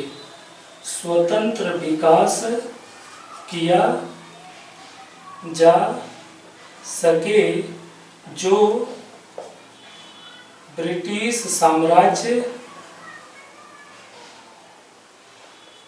के अविभाज्य भाग के रूप में भारत में जो है उत्तरदायी सरकार की स्थापना की जा सके। साम्राज्य के अविभाज्य भाग के रूप में उत्तरदायी शासन का विकास, उत्तरदायी शासन की स्थापना की जा सके। तो हम देख रहे हैं किस प्रकार 20 अगस्त 1917 को हाउस ऑफ कॉमन्स में लॉर्ड मॉन्टेग्यू भारत नीति से संबंधित अपनी घोषणा करते हैं कि प्रशासन की प्रत्येक शाखा में भारतीयों को अधिक से अधिक शामिल किया जाएगा और धीरे धीरे इनका हम जो स्वतंत्र विकास करेंगे ताकि यह ब्रिटिश साम्राज्य के अंतर्गत भारत में उत्तरदायी शासन व्यवस्था की स्थापना किया जा सके। तो फिलहाल अब हम इस स्थिति तक आ गए हैं कि किस प्रकार जो है any Besant, George Arundale, BP Wadia की गिरफ्तारी के बाद काफ़ी अधिक प्रतिक्रिया होना शुरू होती है और ब्रिटिश सरकार जो समझौतावादी रुख अपनाती है। इसके बाद के वर्षों में हम देखते हैं कि धीरे धीरे होम रूल लीग का पतन हो जाता है। अब प्रश्न उठता है कि ऐसी कौन कौन से कारण थे जिसकी वजह से होम रूल लीग का पतन हो गया। तो पहला हम ये देखेंगे कि जिस प्रकार की घोषणा की गई थी, इस प्रकार की घोषणा से देखिए बाल गंगाधर तिलक या एनी बेसेंट जिस स्वशासन की मांग कर रहे थे वे तुरंत स्वशासन प्राप्त करने के उद्देश्य से संबंधित था, लेकिन इस घोषणा में भी कहीं न कहीं स्वशासन का आधार दिखता है। बस सवाल ये था कि यह बहुत काफी टाइम लगने वाला है। तो इस टाइम को भी जो कांग्रेस का जो नरमपंथी खेमा था वो इसे स्वीकार कर रहा था कि जब इस प्रकार की ब्रिटिश नीति घोषित हो चुकी है तो ऐसी स्थिति में ये जो आंदोलन तिलक या एनी बेसेंट चला रहे हैं, अब इसके चलाने का कोई भी मतलब नहीं रह गया है, क्योंकि कहीं न कहीं नरमपंथी कांग्रेसी खेमा वह भारत में जिस तरीके के स्वशासन वो चाहता था वह उसका क्रमिक विकास ही चाहता था, तुरंत वह कुछ भी लेने के पक्ष में था भी नहीं। तो हम पहले में ये लिखेंगे कि कांग्रेसी नरमपंथी खेमा जो है इन लोगों का साथ छोड़ देता है। क्यों छोड़ देता है? कि उसे संवैधानिक सुधारों का लालच मिल गया था। तो पहले में हम ये लिखें कि नरमपंथी खेमा साथ छोड़ दिया।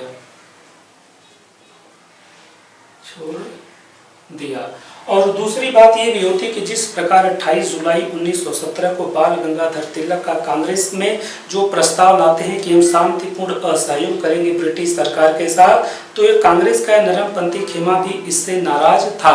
तो दूसरे में हम ये लिखें कि उक्त प्रस्ताव से भी कांग्रेस का नरमपंथी नाराज था।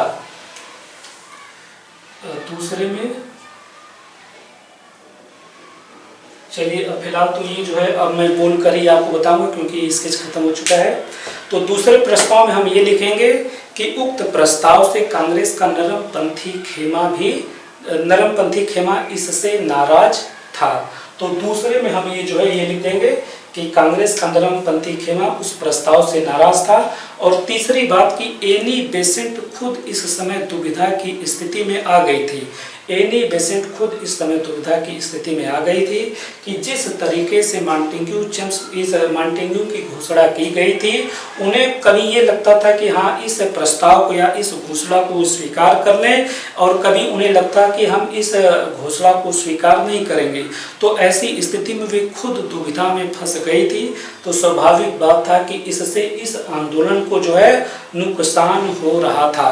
तो तीसरे में हम ये लिखेंगे कि एनी बेसेंट खुद इस प्रस्ताव की वजह से दुविधा में पड़ गई थी। और चौथे में हम ये लिखने का प्रयास करेंगे कि इस समय जो है बाल गंगाधर तिलक, वो देख रहे किस प्रकार नरमपंथी खेमा भी इस आंदोलन से अलग हो गया। एनी बेसेंट भी खुद दुविधा में पड़ गई थी। ऐसी स्थिति में बाल गंगाधर तिलक द्वारा अकेले इस आंदोलन को आगे ले चलना इनके समर्थ से बाहर था। और इसी समय एक घटना और घटती है। वेलेंटाइन चिरोल जो ब्रिटिश पत्रकार था, बाल गंगाधर तिलक को वह जो भारतीय अशांति का जनक कहता है, वो अपनी किताब वेलेंटाइन चिरोल अपनी किताब इंडियन अनरेस्ट में बाल गंगाधर तिलक को भारतीय अशांति का जनक कहता है। तो वेलेंटाइन चिरोल के खिलाफ तिलक जो है मुकदमा करने के लिए इंग्लैंड चले जाते हैं और वहाँ वो काफ़ी समय तक रह जाते हैं, जिसकी वजह से यह आंदोलन काफ़ी प्रभावित होता है। तो हम देख रहे हैं किस प्रकार पतन के कारण में नरमपंथी खेमा के द्वारा इस आंदोलन में जो है संवैधानिक सुधारों के लालच की वजह से वो उस तरफ चला गया। तिलक के प्रस्ताव से वह जो है नाखुश था। खुद एनी बेसेंट दुविधा थी और आपके जो है बाल गंगाधर तिलक वो खुद इंग्लैंड चले गए थे वेलेंटाइन चिरोल पर मुकदमा करने के लिए, जो कि उन्हें भारतीय अशांति का जनक मानता था। अब थोड़ा सा हम इस आंदोलन के महत्व की बात करें तो देखिए, इस आंदोलन में हमने देखा कि किस प्रकार कभी 3 लाख पर्चे बटे, कभी 47,000 पर्चे बटे, कहीं 200 से अधिक शाखाएं इसकी खुली और लोगों को स्वशासन के बारे में बताया जा रहा था कि किस प्रकार स्वशासन यदि मिल जाएगा तो इससे भारतीय हित में जो है काम किया जाएगा। तो पहले इस महत्व में हम पहले में ये लिखेंगे कि भारत के अधिकांश क्षेत्रों में स्वशासन के संदर्भ में लोगों के अंदर राजनीतिक चेतना का विकास हुआ था। पहले में हम ये लिखेंगे। और दूसरे में हम ये लिखेंगे, एक बार फिर मैं प्रयास करता हूँ, चलिए ठीक है। पहले में हम ये लिखेंगे कि अधिकांश संख्या में लोगों के अंदर स्वशासन के संबंध में राजनीतिक चेतना का विकास हुआ। स्वशासन के संबंध में, स्वशासन के संदर्भ में राजनीतिक चेतना का विकास हुआ। और दूसरी बात, अभी तक हम देख रहे थे किस प्रकार बंगाल प्रेसिडेंसी, किस प्रकार मद्रास प्रेसिडेंसी, किस प्रकार बम्बई प्रेसिडेंसी के क्षेत्र में अधिक राजनीतिक सक्रियता दिखती थी। लेकिन इस आंदोलन के जरिए हम देखते हैं कि मध्य प्रांत, महाराष्ट्र के अन्य हिस्से, बरार, कर्नाटक, ये ऐसे हिस्से थे जो कि एक नए राजनीतिक क्षेत्र के रूप में उभरे थे। तो हम दूसरे में ये लिखें कि अन्य राजनीतिक क्षेत्रों का उभरना, अन्य क्षेत्रों का राजनीतिक रूप से सक्रिय होना, अन्य क्षेत्रों का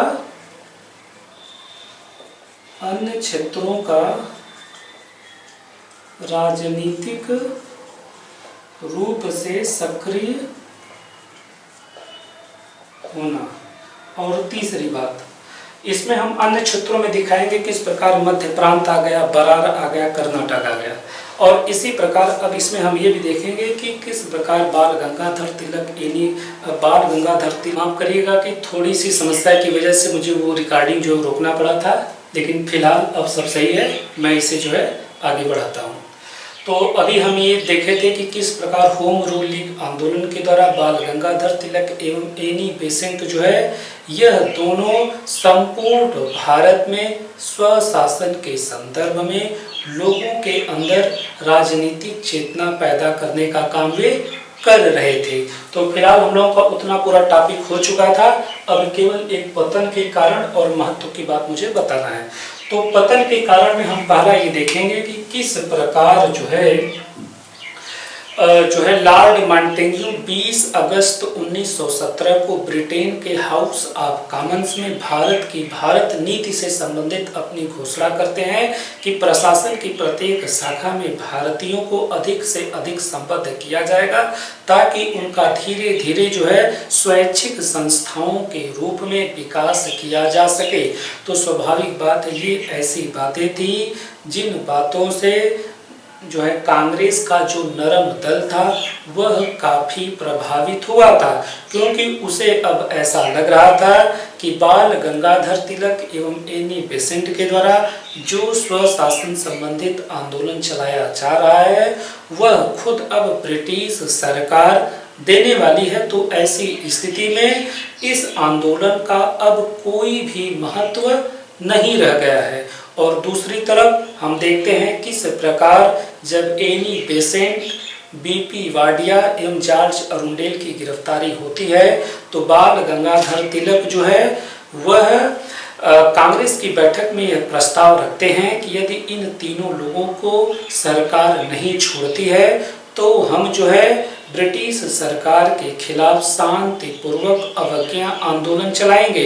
तो इस आंदोलन या इस शांतिपूर्वक अवज्ञा आंदोलन से भी नरम दल घबरा गया था। तो ऐसी स्थिति में पतन के कारण में हम पहला हेडिंग ये डालेंगे कि जो है नरम दल मॉन्टेग्यू की घोषणा से जो वह प्रभावित हुआ था, तो इसलिए वह जो बाल गंगाधर तिलक एवं एनी बेसेंट का साथ छोड़ दिए थे बेशक, और दूसरी तरफ कि जो है तिलक की कालांतर में जो शांतिपूर्ण अवज्ञा आंदोलन चलाने की बात थी उससे भी नरम दल घबरा गया था। तो ऐसी स्थिति में स्वाभाविक बात है कि जब कांग्रेस का एक धड़ा इस आंदोलन से अलग होने लगता है तो इस आंदोलन पर थोड़ा बहुत प्रभाव पड़ता ही। तो अगर हम इसमें ये लिखें कि नरम दल के द्वारा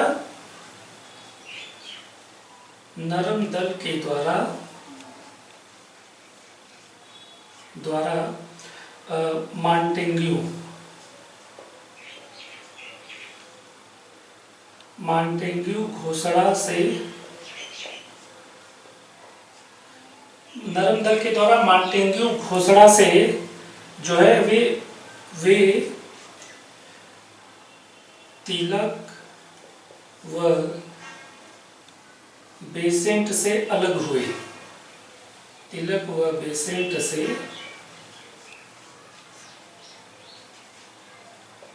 अलग हुए।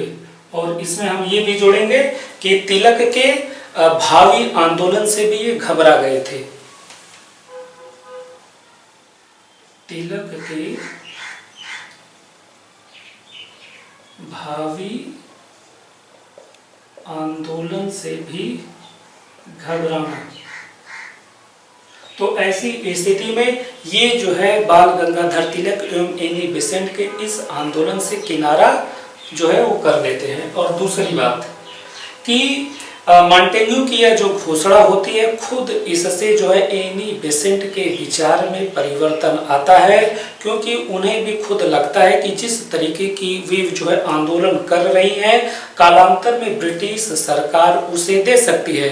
तो एक समय ऐसा भी होता है कि एनी बेसेंट इस आंदोलन को आगे बढ़ाना भी चाहती हैं, लेकिन कभी कभी वह इस आंदोलन को वापस लेने के लिए भी तत्पर रहती हैं। तो कहने का मतलब यह है कि एनी बेसेंट का जो ढुलमुल रवैया इस आंदोलन के प्रति हो जाता है उससे भी यह आंदोलन प्रभावित होता है। तो इसमें हम दूसरे में हम ये लिखें कि मॉन्टेग्यू घोषणा से एनी बेसेंट के विचार में परिवर्तन आता है और उनके ढुलमुल रवैया से यह आंदोलन प्रभावित होता है। तो मॉन्टेग्यू घोषणा से बेसेंट प्रभावित होती हैं, जिससे आंदोलन पर प्रभाव और तीसरा हम देखते हैं किस प्रकार बाल गंगाधर तिलक पर वेलेंटाइन चिरोल जो है अपनी पुस्तक इंडियन अनरेस्ट में बाल गंगाधर तिलक को वह जो भारतीय अशांति का जनक मानता है। उन्हें जो है भारत में जो भी कुछ अशांति है उसके लिए बाल गंगाधर तिलक को वह उत्तरदायी मानता है अपनी किताब में। तो खुद तिलक जो है वेलेंटाइन चिरोल पर मुकदमा करने के लिए इंग्लैंड चले जाते हैं और वहां पर उनका काफी टाइम लग जाता है। तो इस प्रकार तिलक के इस आंदोलन से हटने से भी यह आंदोलन प्रभावित होता है। तो तीसरे में हम ये लिखें कि तिलक जो है तिलक के इंग्लैंड जाने से जो है यह आंदोलन प्रभावित होता है। इंग्लैंड वे क्यों जाते हैं? वेलेंटाइन चिरोल अपनी किताब इंडियन अनरेस्ट में तिलक को जो भारतीय अशांति का जनक वो मानता है, उसके विरुद्ध मुकदमा करने के लिए तिलक इंग्लैंड जाते हैं। तो तीसरे में हम ये लिखें कि तिलक के हटने से आंदोलन प्रभावित। तिलक के हटने से आंदोलन प्रभावित। अब हम थोड़ा सा बात कर लें कि बाल गंगाधर तिलक एनी बेसेंट के द्वारा किस प्रकार ये आंदोलन संपूर्ण भारतवर्ष में चलाया जाता है। तो ऐसी स्थिति में इस आंदोलन का आगामी आने वाले सालों में इस आंदोलन का क्या प्रभाव पड़ा, तो उसमें हम पहला ये देख लें। हम ये देखते हैं कि इस प्रकार जो है बाल गंगाधर तिलक अपने 47,000 पर्चों के माध्यम से, ये पर्चे गुजराती भाषा में थे, मराठी में थे, कन्नड़ में थे, अंग्रेजी में थे। इसी तरीके से एनी बेसेंट अपने 3 लाख पर्चों के माध्यम से संपूर्ण भारत में स्वशासन के क्या फायदे हो सकते हैं और ऐसी स्थिति में वे कनाडा का उदाहरण रखते थे, वे दक्षिण अफ्रीका का उदाहरण रखते थे, वे ऑस्ट्रेलिया का उदाहरण रखते थे, वे न्यूजीलैंड का उदाहरण रखते थे। तो ऐसी स्थिति में संपूर्ण भारतीयों को स्वशासन के संबंध में उनके अंदर एक राजनीतिक चेतना पैदा किए कि स्वशासन मिलने से भारतीय जब अपना शासन खुद करने लगेंगे तो उसके क्या फायदे होंगे। तो मैं पहले में ये लिखूं कि लोगों के अंदर स्वशासन से संबंधित राजनीतिक चेतना को जागृत करना। लोगों के अंदर स्वशासन से संबंधित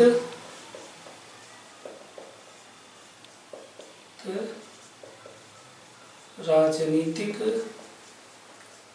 चेतना जागृत करना। हम दूसरे में हम ये देखें कि किस प्रकार बाल गंगाधर तिलक एवं एनी बेसेंट की बदौलत ही कांग्रेस के दोनों खेमे एक साथ 1916 में आए थे और इन्हीं दोनों व्यक्तित्वों के बदौलत ही मुस्लिम लीग और कांग्रेस के बीच समझौता भी हुआ था। तो कहने का मतलब सिर्फ इतना है कि इस आंदोलन के द्वारा या इन दोनों व्यक्तियों की भूमिका के द्वारा भारत के प्रमुख राजनैतिक दल जो है वे एक बिंदु पर आते हैं और जिससे कालांतर में वे ब्रिटिश सरकार से समान संवैधानिक सुधारों की मांग करते हैं। तो दूसरे में हम ये लिखें कि जो है इस आंदोलन के द्वारा भारत के प्रमुख राजनीतिक दलों का एक बिंदु पर आना।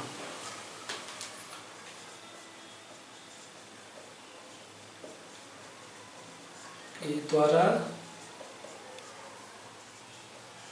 भारत के प्रमुख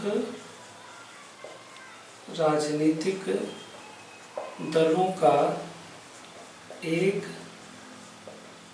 बिंदु पर आना। और तीसरा हम ये देखें किस प्रकार बाल गंगाधर तिलक अपने जो है इस आंदोलन की बदौलत वह अपने होम रूल लीग में 14,000 सदस्यों को इकट्ठा कर लेते हैं और इसी तरह एनी बेसेंट 7,000 सदस्यों को इकट्ठा कर लेते हैं। तो इसमें बस मैं ये बताने का प्रयास कर रहा हूँ कि कालांतर में गांधी जी जब असहयोग आंदोलन छेड़ते हैं तो ये कार्यकर्ता गांधी जी के आंदोलन में सक्रिय भूमिका निभाते हैं। तो कहने का मतलब सिर्फ इतना है कि कालांतर में गांधी जी जो भी कुछ आंदोलन भारत में करने वाले थे, उक्त ये सभी चीजें जो हैं गांधी जी के आंदोलन का आधार बनी थी। तो उक्त सभी चीजें